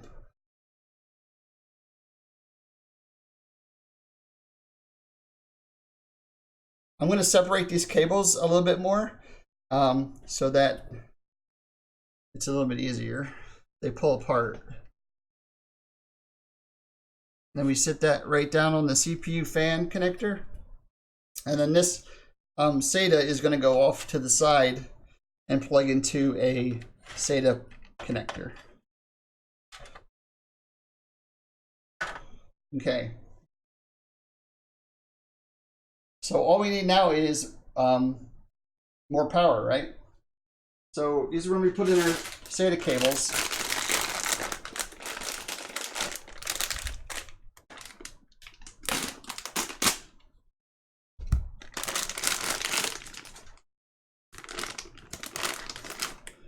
And inside your bag, there's all different types.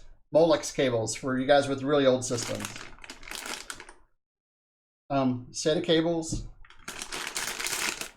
Floppy drive cable.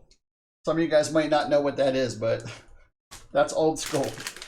Another SATA cable. PCIe cable, and that's for your video card. So we're going to need one of these. And there's actually two PCIe cable connectors in here, so we only need one of them. And at this time, we only need one SATA cable. We're going to put these cables back.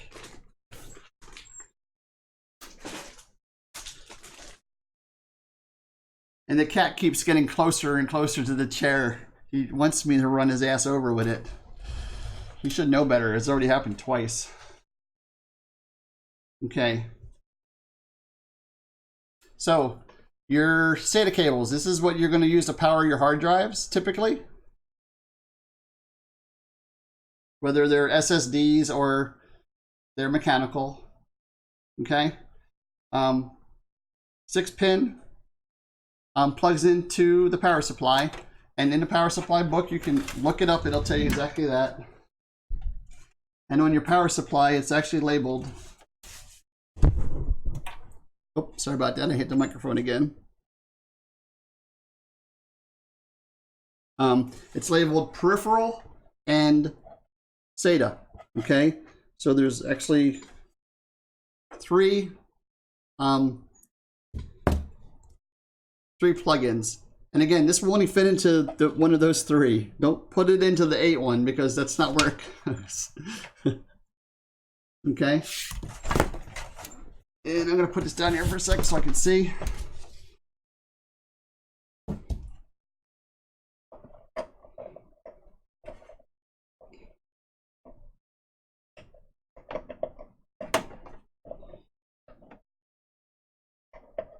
Okay, so it's it has a notch, so if you try to put it in the wrong way like I just did, it won't go in. Okay, you got to put it in the right way and it'll snap right in there. Okay, so that's snapped right in there, plugged in, and we're gonna plug this into our SSD, which is right here, and I also want to plug this into the block SSD connector here, which is coming from our water block. Okay, so I'm going to plug the bottom. There's actually three connectors on here. So if you had like 3 hard drives, you can just plug them right in. Plug them all in. But I'm going to plug the bottom one into the SSD drive. I'm going to plug the top one into the water cooler. And that's the only thing this cable is going to power. If I add more hard drives, I'm going to use a separate SATA cable.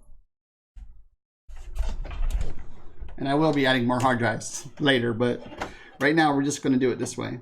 Okay, the SATA cables are also keyed. They look like an L, a tiny little L. So it can only go into, you can only plug them in one way, okay?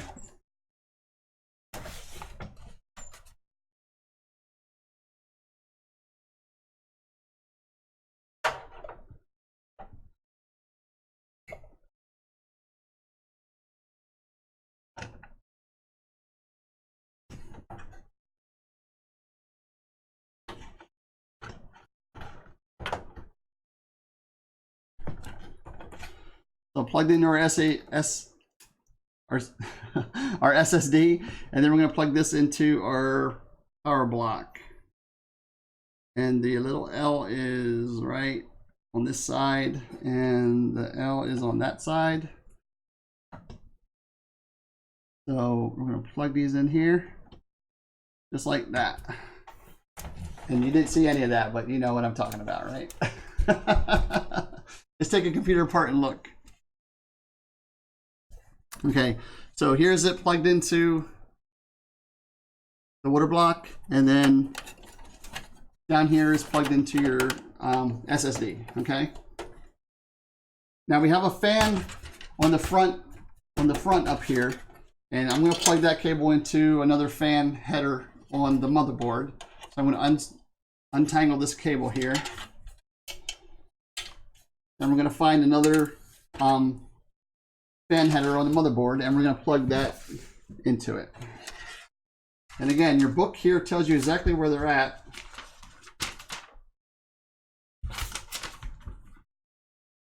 And shows you the picture.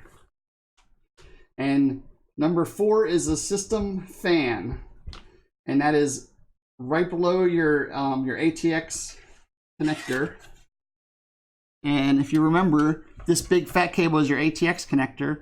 This little cable is your USB connector, and here's your system fan. And it says right here, system fan. So it's keyed.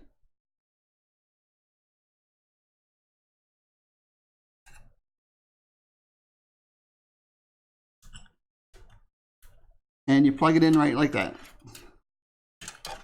Voila. Okay. So, one more thing before we get to the video card. Not only does your SSD need power, it needs to be connected to your motherboard. And to do that, you use SATA cables. Okay. And these come with your motherboard. I mean, they come in your case. Did they come in the case? No, they came with the motherboard. And usually there's 2 types. There's the ones that have 2 flat plugins, and then there's ones that have the L-type plugin, and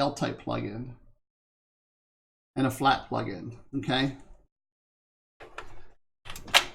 So after experimentation, and depending on how your hard drives are set up, will depend on which one you should use. And since my SSD drive is on the bottom rack here, I'm going to use the L one so that the cable goes downwards. And then I'm going to plug it into my motherboard here.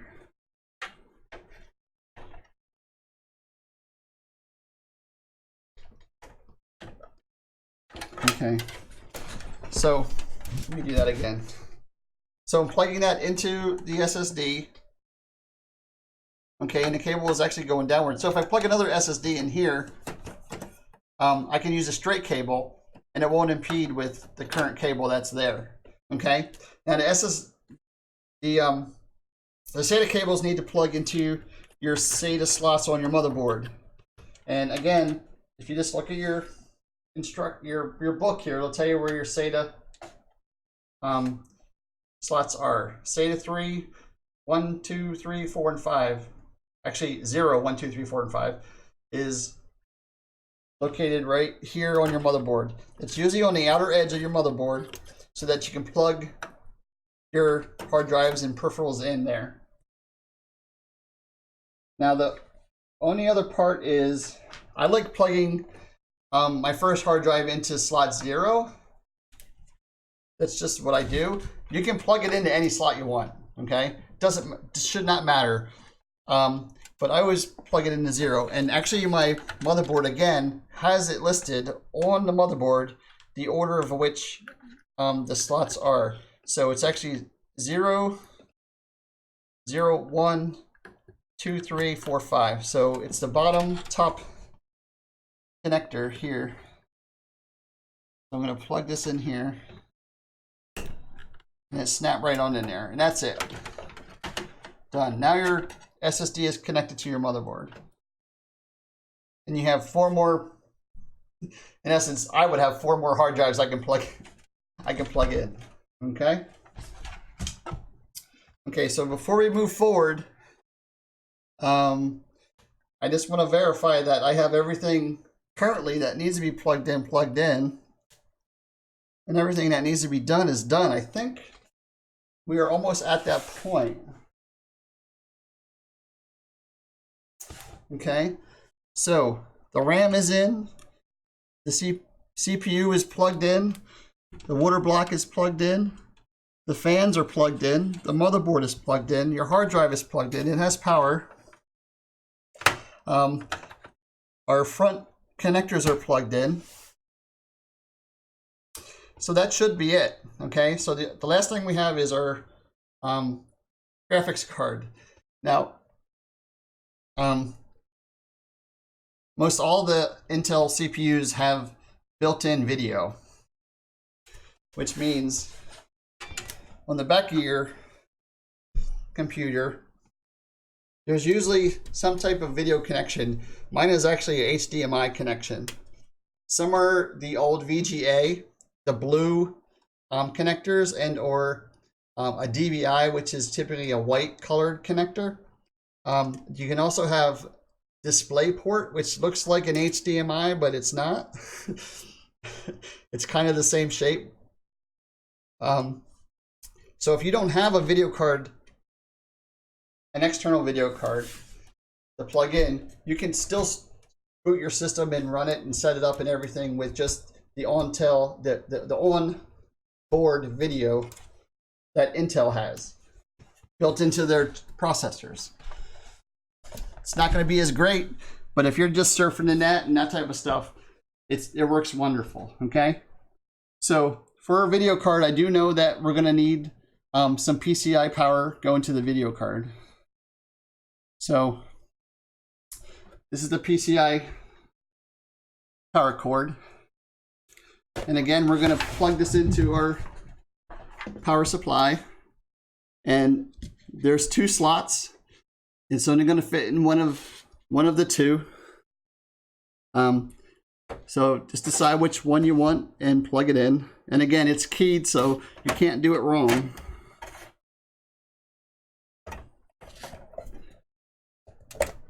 Okay, and it will snap in, and you'll have all this excess cable that you have to deal with.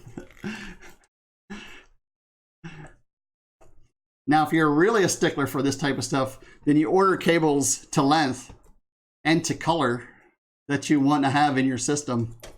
That's for those guys that have way too much time on their hands, more time than I have. Hopefully I can get this done in another hour or so. Okay. So this is the cables that we're going to use to plug into our video card. Okay, so on our motherboard, we have 3 PCIe slots, and there's 2 silver ones, one at the top, one in the middle, and then a black one at the bottom. Okay, and you need to decide which slot you're going to plug your video card into. If you plug it into the bottom, then it interferes with a lot of the cabling down there. I don't like plugging it into the bottom one unless I have to. The middle slot, that interferes with my hard drives when I'm messing with those. If I have to pull hard drives out, I'll probably have to pull my video card out first before I do that. Or if I put another hard drive in, it's going to mess with it. So I usually put it in the top slot. And that's less likely to mess with any of my stuff over here. And then the fan is actually blowing across it as well as it's pulling air in. To even have a little bit more cooling. Okay, so let's put this down here and grab the video card.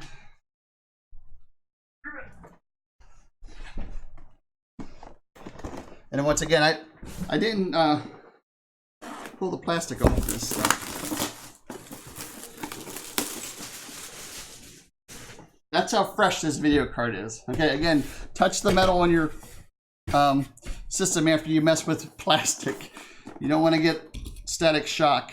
One thing that did happen to me earlier is when I was pulling the cases out of their big boxes, they're wrapped in that styrofoam crap, that white stuff.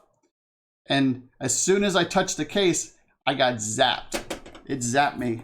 I got zapped twice now because of those things. So there is static electricity and does float around. And if you're not on hardwood floors or if you don't have static mats, just make sure you're always, touch your case to discharge any of that static so that you're not discharging that static into a component on your motherboard or your new video card. And it appears that we got a poster, a movie poster. So if I might have a giveaway or something to give this away. An EVGA, the premier source for gamers. And it kind of looks like a movie poster. What is it, an eye or something? It's kind of weird looking. I don't know. Well, we'll put it down here on the ground and see if the cat will use it as a bed.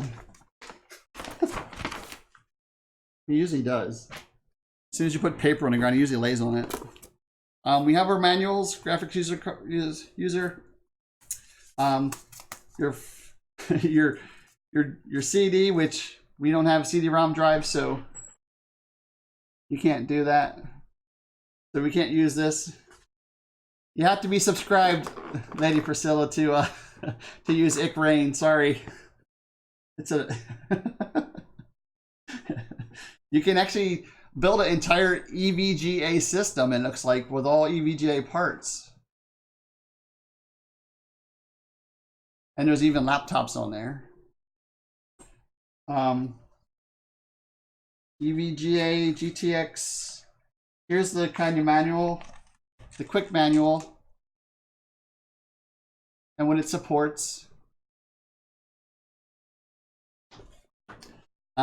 This graphics card has one DVI and then has, I think, 4 DisplayPort connectors. And you got these really cool stickers. I might give those away too. Some poor child. And then the user guide, which I don't really need. It says to turn off your computer before installing a video card. In red, it says that. And that's about it for now. Okay, let's get to this part. I like this part. Where does this go? There. Good enough. So here's our card all wrapped in plastic. You know, so that there's no static electricity in it. Hopefully it's static-free plastic. I don't know. What's it say? Caution.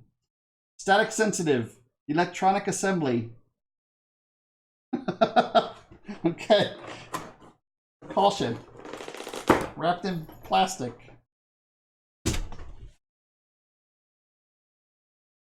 Well, let's pull this puppy out of here. Touch this thing. So here's our graphics card. EVGA GeForce GTX 1070i. It's not the best graphics card out there right now. The best one they say right now is the GTX 1080 Ti. So I'm 2 below.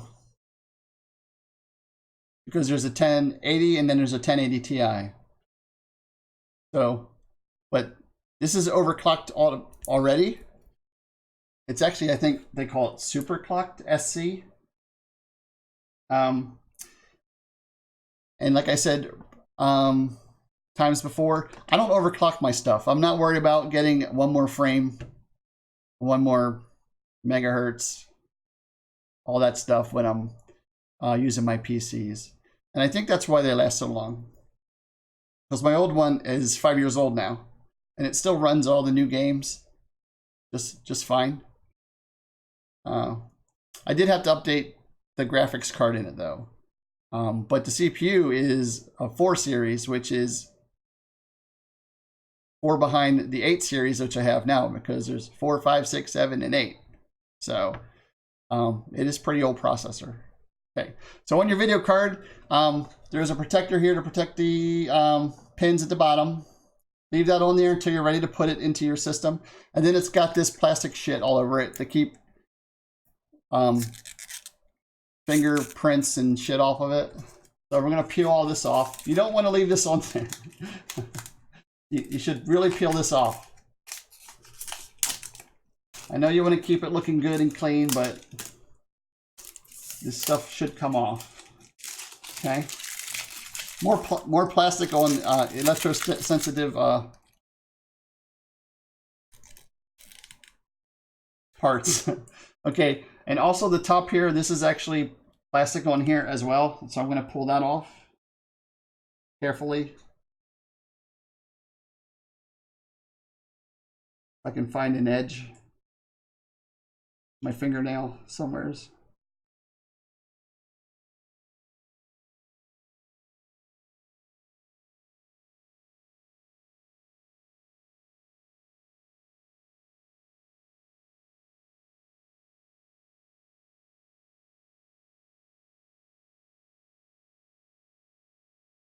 I don't know why they do this. This makes it really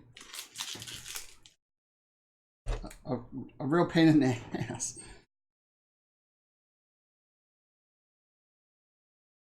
Oh, did I get it? I got it. Okay. All right. Plastic off. Trash. Put that in our landfills. So this is an EVGA card, and again, it has one DVI, and it has four DisplayPort connectors on the back. So again, you need to make sure your current monitor that you have, you can plug into this, because this didn't come with any adapters. A lot of times the video cards will come with adapters, and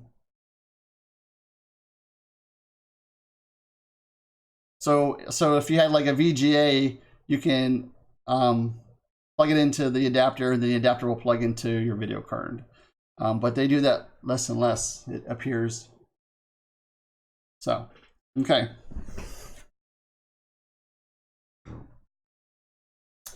Gonna move these pipes out of the way. There is a locking mechanism for the PCIe slots, and it's on one side, and it just clicks down. Okay. You do need to remove 2 of these slots on the back of your PC. It takes up 2 slots on the back of your PC. It takes up 2 of these slots. So, and I do know that it's not the top one, but it is the second and third that need to be removed.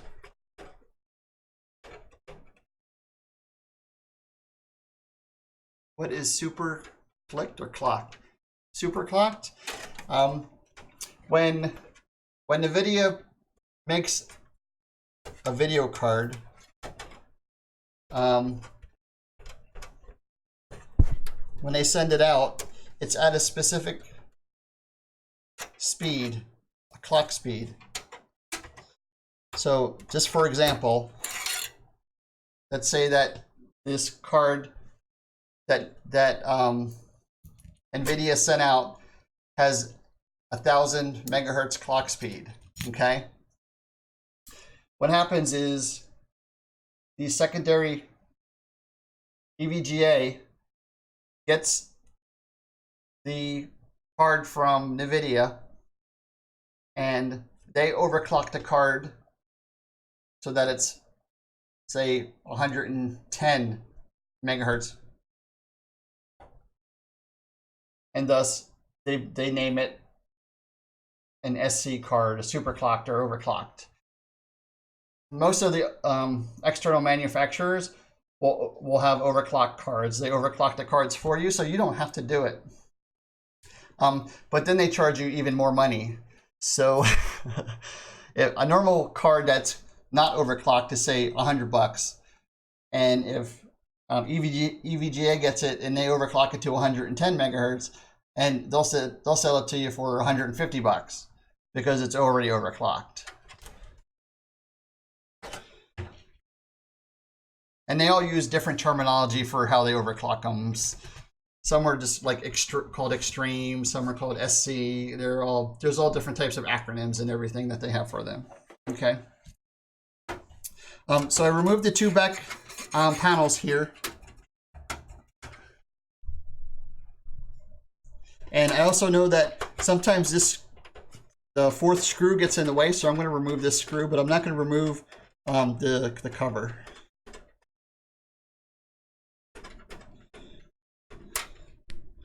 Okay, and I'm gonna set this on the back because I can't do this on the side. Sorry. Okay, so we have our card. And again, try not to ever touch the pins after you pull this protective cover off. Don't touch those pins, okay? So we're gonna slide it down into those 2 open slots.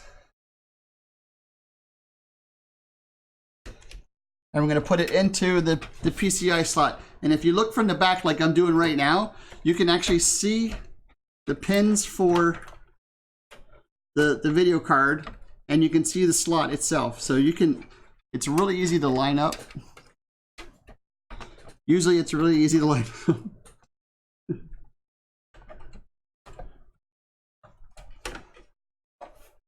Okay.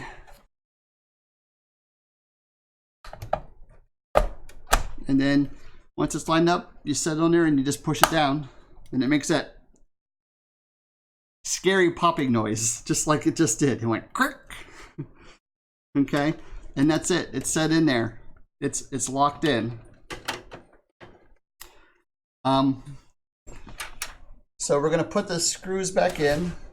So it's locked in now in those 2 slots. I'm gonna put these screws back in now.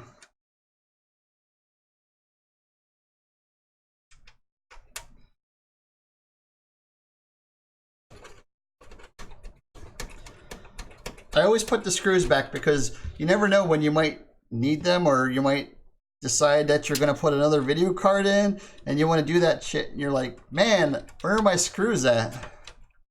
Even the ones you're not currently using, put them back.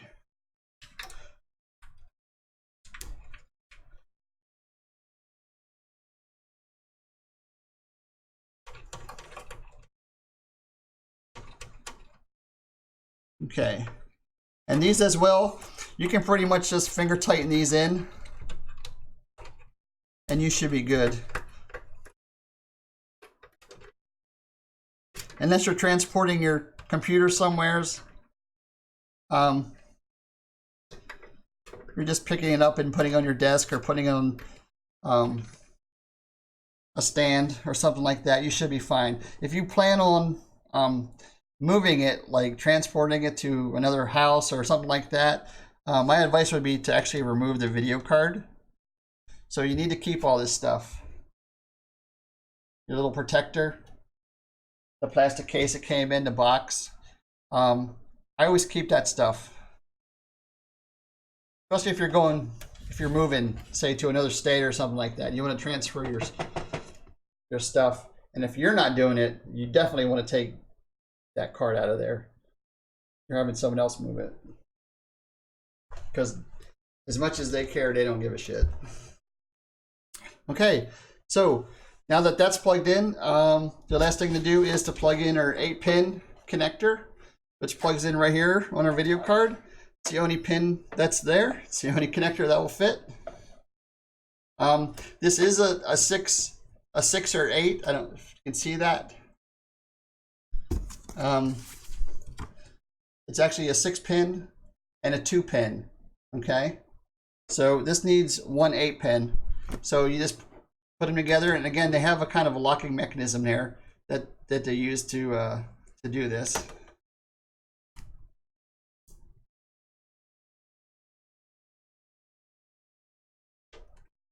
And then you plug it in here. And it's only going to go in one way.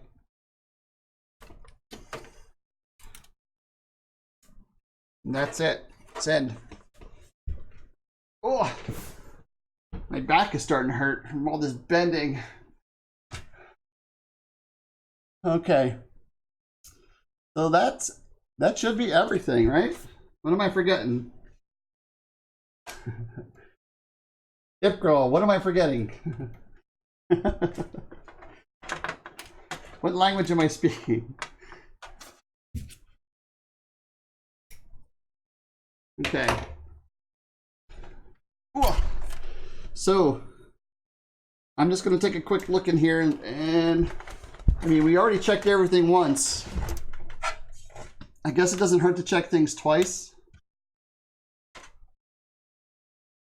I don't like the way this cable is running from the heatsink, so I'm going to pull, and I think that's why they made it like this, so that you can actually separate this cable, separate these two cables.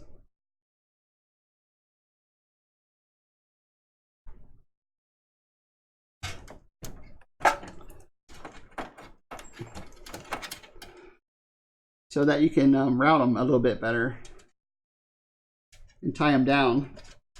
I'm going to tuck them there back behind the motherboard a little bit so that they're out of the way.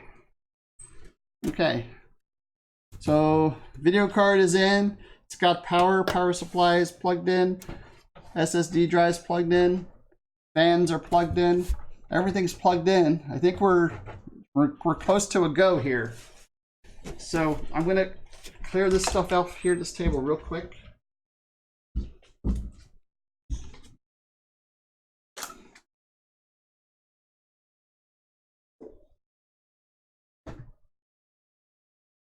Trash.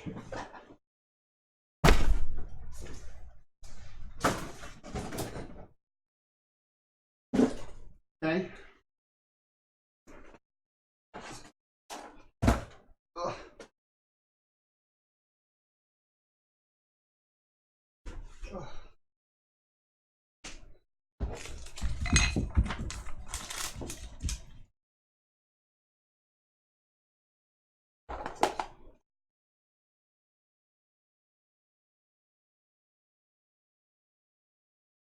Lots of trash. Okay, I'm gonna pull the monitor up here. I got my USB drive, which is got Windows installed. And pull my monitor up here.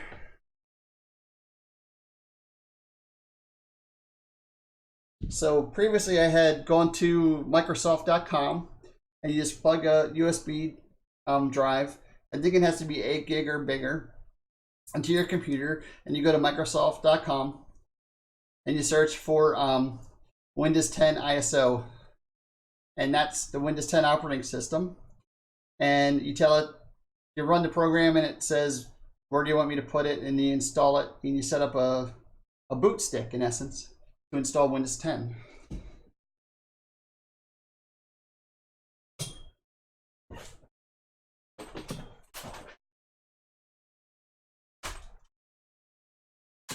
Okay, so we got our video, power, network. Then we get these partially plugged in. I'm not going to plug the power in until last. It's always like the fun part, right? Whether or not this is going to work. I'm going to rotate this a little bit. I'm going to plug in our network.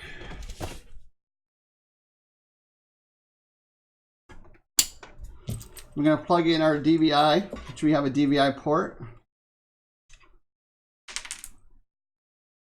It looks like that. Usually a white cable.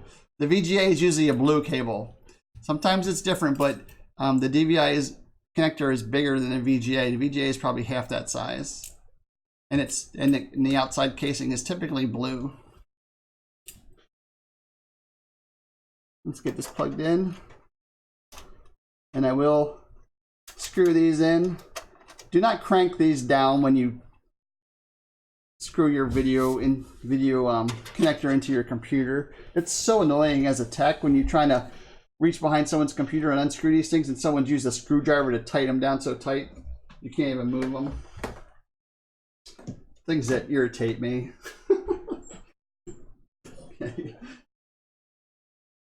Okay. Keyboard, mouse. Right, we got to be able to control this thing.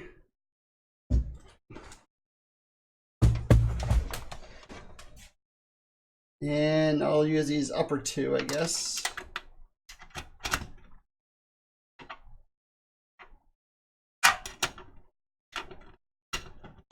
Okay. Keyboard, mouse. Can you see the monitor? Mostly.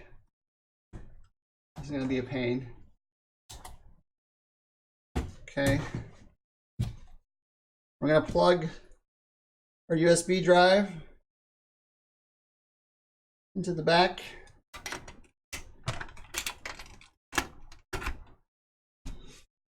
We're going to hope that this thing will boot to that. Hold on, I got some more junk here I need to move.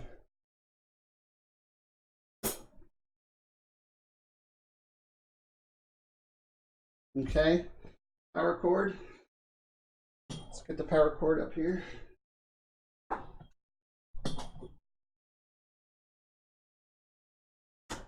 We're going to plug this in. Cross your fingers, toes, legs, arms. Remember, O is off, so power supply is off when you plug this in. Now this power supply is very, very, very quiet. And actually scared me the first time I used one, because I plugged it in and then I turned it on and nothing happens. Nothing happens. I don't get any lights on my motherboard. The fan doesn't spin. I don't get anything. So I reached up front and I turned on the power switch, and it came on. And this is the part where I should have done this before, huh? Like this. So you can see inside there a little bit. Let me move this out. Away. Lights came on. The pump has the light, the Corsair pump, and then your video card has this cool light up graphics here, and then the motherboard actually has a strip of red LED or not down the side. That might be a little bit harder to see. And then Gigabyte showing us that it is actually booting, and that little swirly thing should mean that it's going to the USB drive, and it did. So there we go. There's Windows. Okay, let's get this installed. So we're going English, English, US, next. Install now.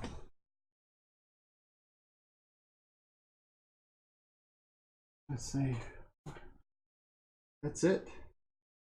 We're gonna let this run here for a minute. Oh, it's asking for a key. So I got my key. I gotta remember where I put it. I know I have one somewhere. I was like, just, what did I do with my keys? I think they're on the counter. Hold on.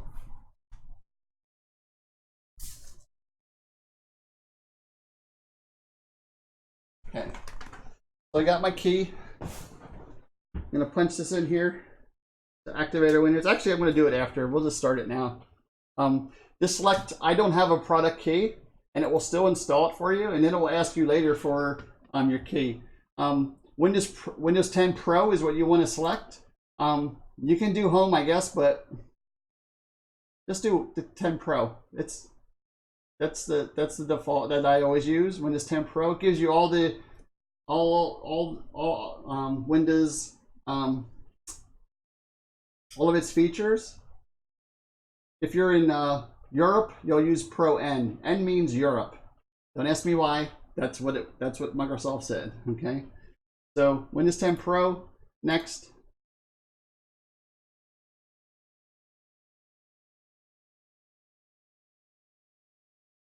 Okay. You need to read through this. Last updated July 2017. Okay, so read through that. Did you read that? You got that right? Okay. So accept that you read that and tell next. Okay, so there's two types of installs. There's the upgrade install and then the custom install. We're not upgrading anything because it's a brand new computer, it's a brand new hard drive. So we're going to do a custom install. Okay. Now it's asking us where do we want to install it, and it's going to show any of the drives that you have plugged in. So we only have one SSD plugged in, and it's saying let's use that one, and we just tell it next because that's highlighted. So we're going to do next, and it's going to start the install to that SSD.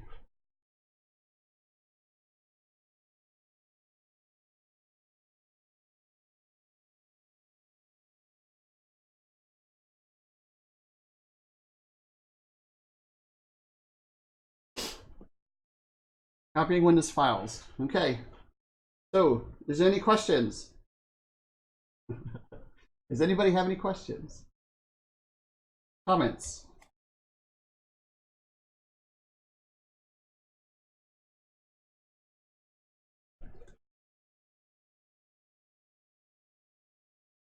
Nothing.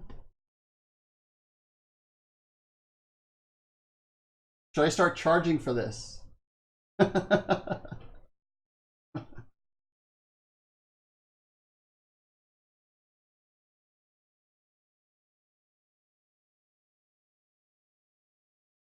Well, that's really about it. I'm gonna go through. I'm gonna put a screw into the SSD so that it doesn't flop around in there. I'm going to get some wire ties, and I'm gonna tie down the cabling, and then I'll put the back plate back on, and then I'll put the front plate on. After I do that, and then I'm just gonna set it up and continue moving on. I guess that's about it. The Windows install should be pretty painless, hopefully. 28%.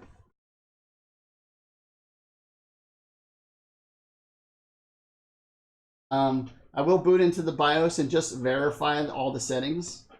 Make sure that like the RAM is running at 3000 megahertz. See what the CPU is running at. Make sure the numlock key is on at power up. You know, simple things like that. I need a drink. Ugh. Make sure the cat's not behind me.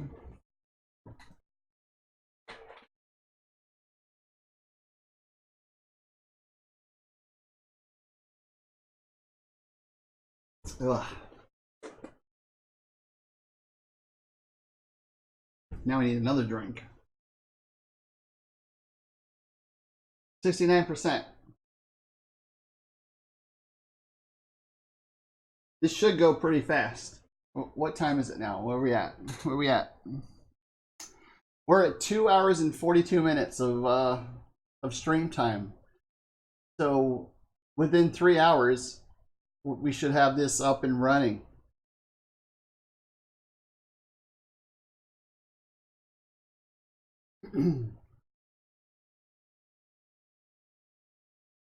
$79%.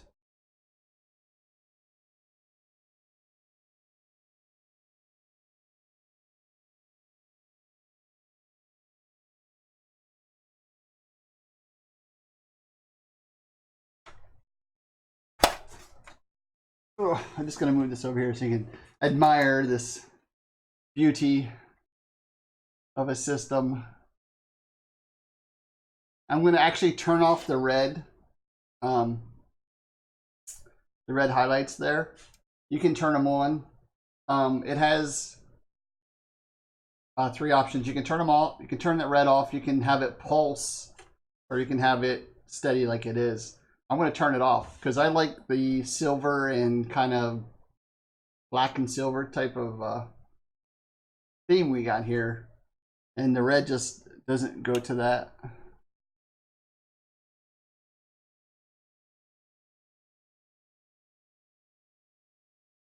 And it's pretty quiet right now. Even it's doing an install, but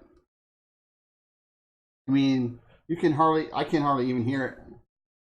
I don't know if that's my AC, the house AC, or if that's the computer. I'm not sure yet, Frack. I'm going to check that as soon as this finishes up the install. I'm going to go into BIOS and check it out and see.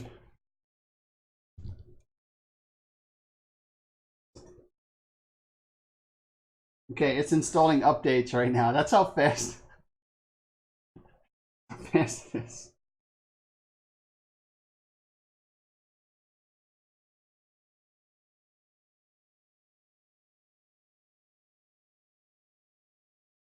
Okay, Windows is restarting.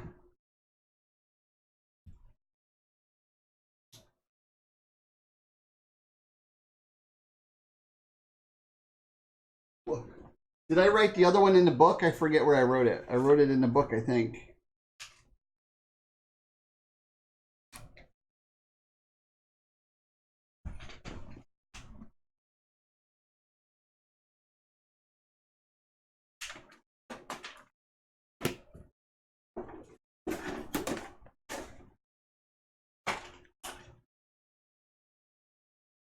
Yeah, I wrote it in the book. We'll compare and we'll see.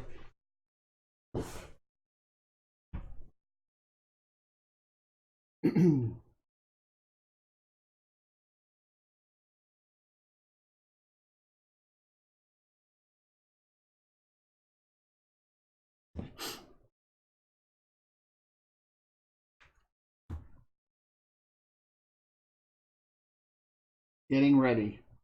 Windows is getting ready.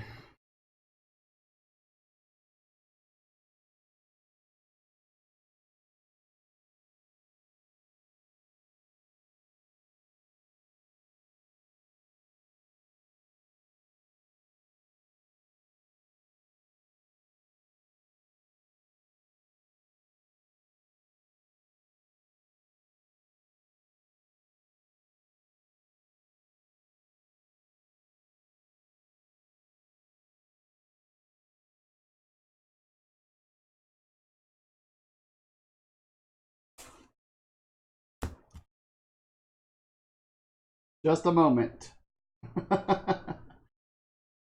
Wow, it's only 10 o'clock. Okay, there's a couple more things here. United States,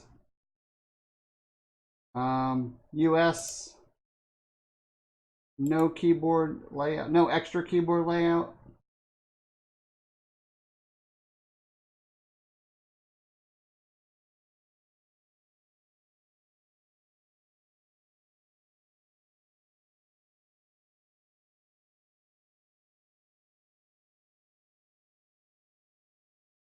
We're almost there. Okay, set up for personal use or set up for organization. Select set up for organization.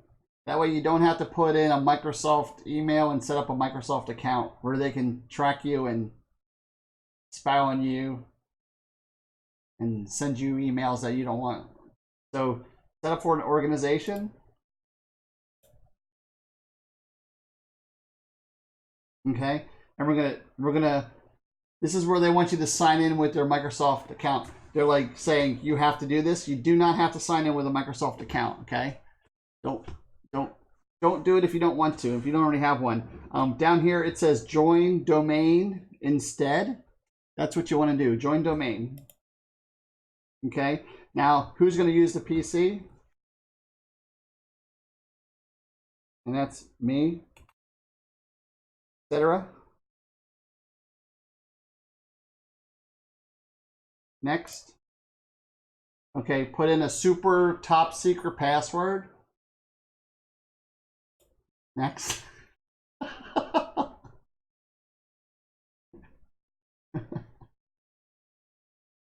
Cortana, what are you doing?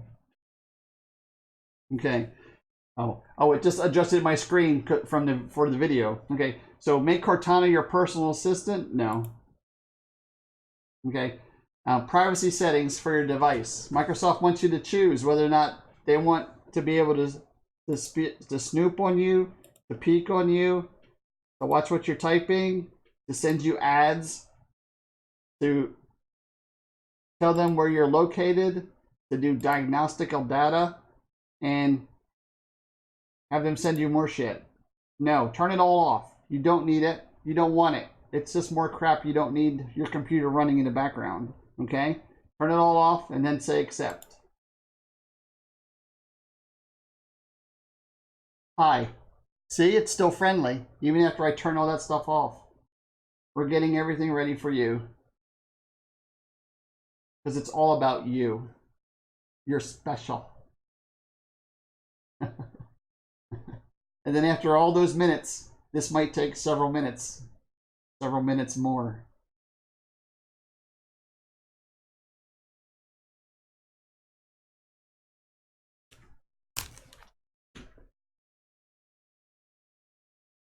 Okay, I'm going to spin this back around.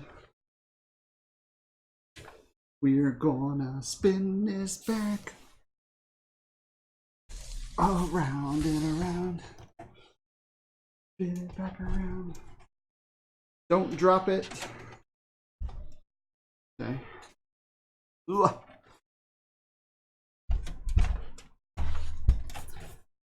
Okay. I don't know how long Microsoft thinks several minutes is, but seems to be a lot. Okay, boom! Look at that. Welcome to the best Windows ever. That's them, not me. Okay. Wonder if I can like look at the screen and like, I don't think I can. Okay, so we're gonna close this. And that's it, we're in Windows, right? So I'm gonna shut down and we're gonna go into BIOS.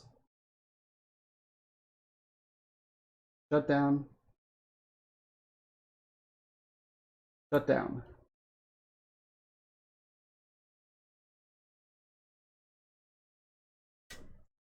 Okay, so power's off. We're gonna go into BIOS. It's the delete key, but it pops up and it goes so fast it's hard to see.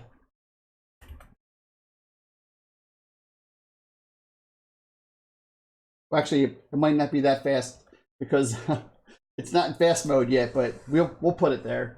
So there's two different. There's the advanced, and then this is the advanced, where you can actually go in and edit your voltages and your settings and all that stuff. We just want to look at what it is here.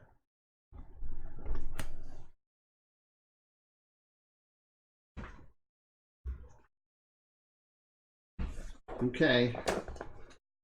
What did I do with that book? There it is. And my pen. So, can you see it, Frack? Can you see the speed?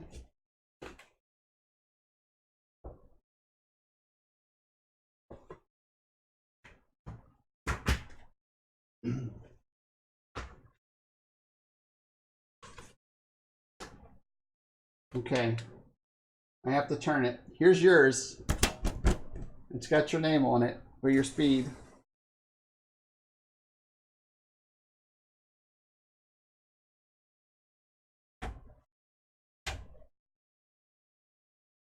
Okay.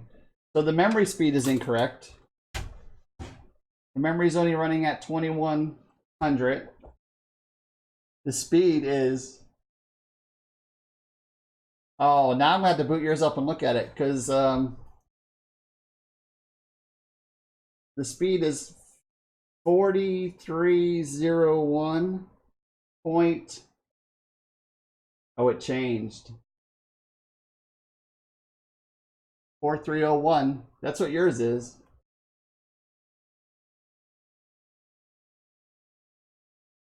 .3 gigahertz. And that's what yours is, 4.3. So I need to go in and update the RAM.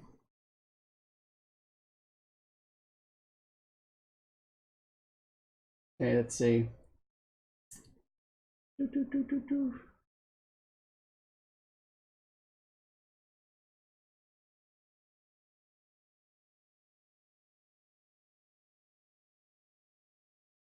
Memory settings.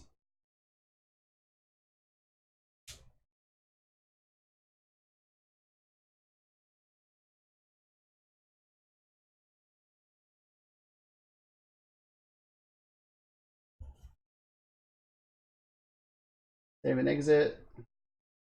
Let's see.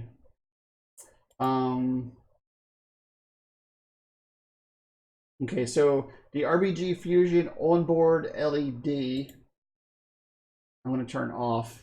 And now it'll turn off that little red strip in there. Numlock, boot up numlock state is on. What we want. Fast boot is enabled.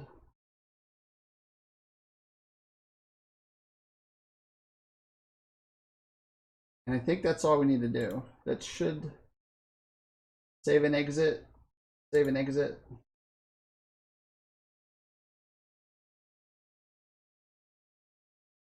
Save configuration.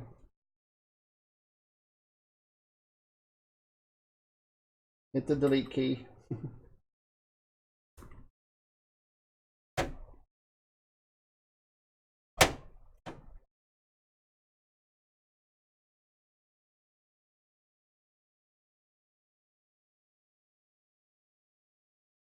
There we go. Memory frequency is now 3,000 megahertz. We'll go back into simple mode.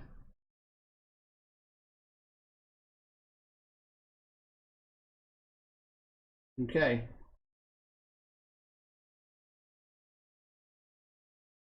Well, that's it.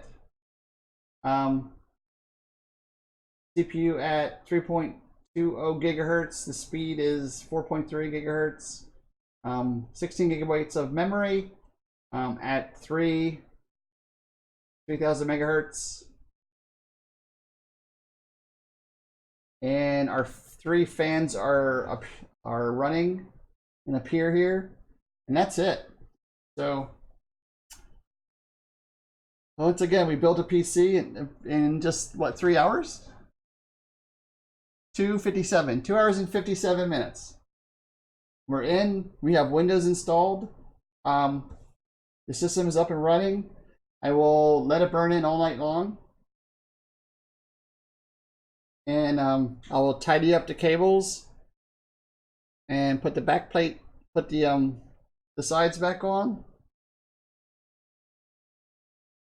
and that should be it. Get ready to start using it hopefully this weekend. So, just scoot over here. Thanks for all the visits. There was a bunch of people in here today. Hopefully you guys will come back. We'll be probably playing Minecraft this weekend. I'm not positive about it, but that's probably what we're going to be doing. If where's my mouse at? My real mouse. Let's see.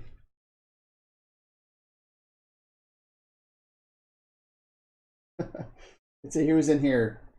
Music Do and Sleep Z and Lindsay and Ip Girl and Lady Priscilla and Funky Bills. Who else? Rack. And probably some people that didn't say anything. So, yeah. I don't know how that works. That's something I might need to ask Twitch. Well, I think that's it for today. Actually, I'm gonna, like I said, I'm just gonna let this burn in tonight. Put it to the side and let it run. And hopefully in the morning it's still running. And then we'll tidy up the cables, put the sides on, and get ready for this weekend. That's the plan. Thank you all for coming. Thank you all for chatting. I guess if you need any help with stuff and you have a camera, I can assist you if I can see what you're talking about. Other than that, again, this is etc. And thank you for coming, and I will see you next time.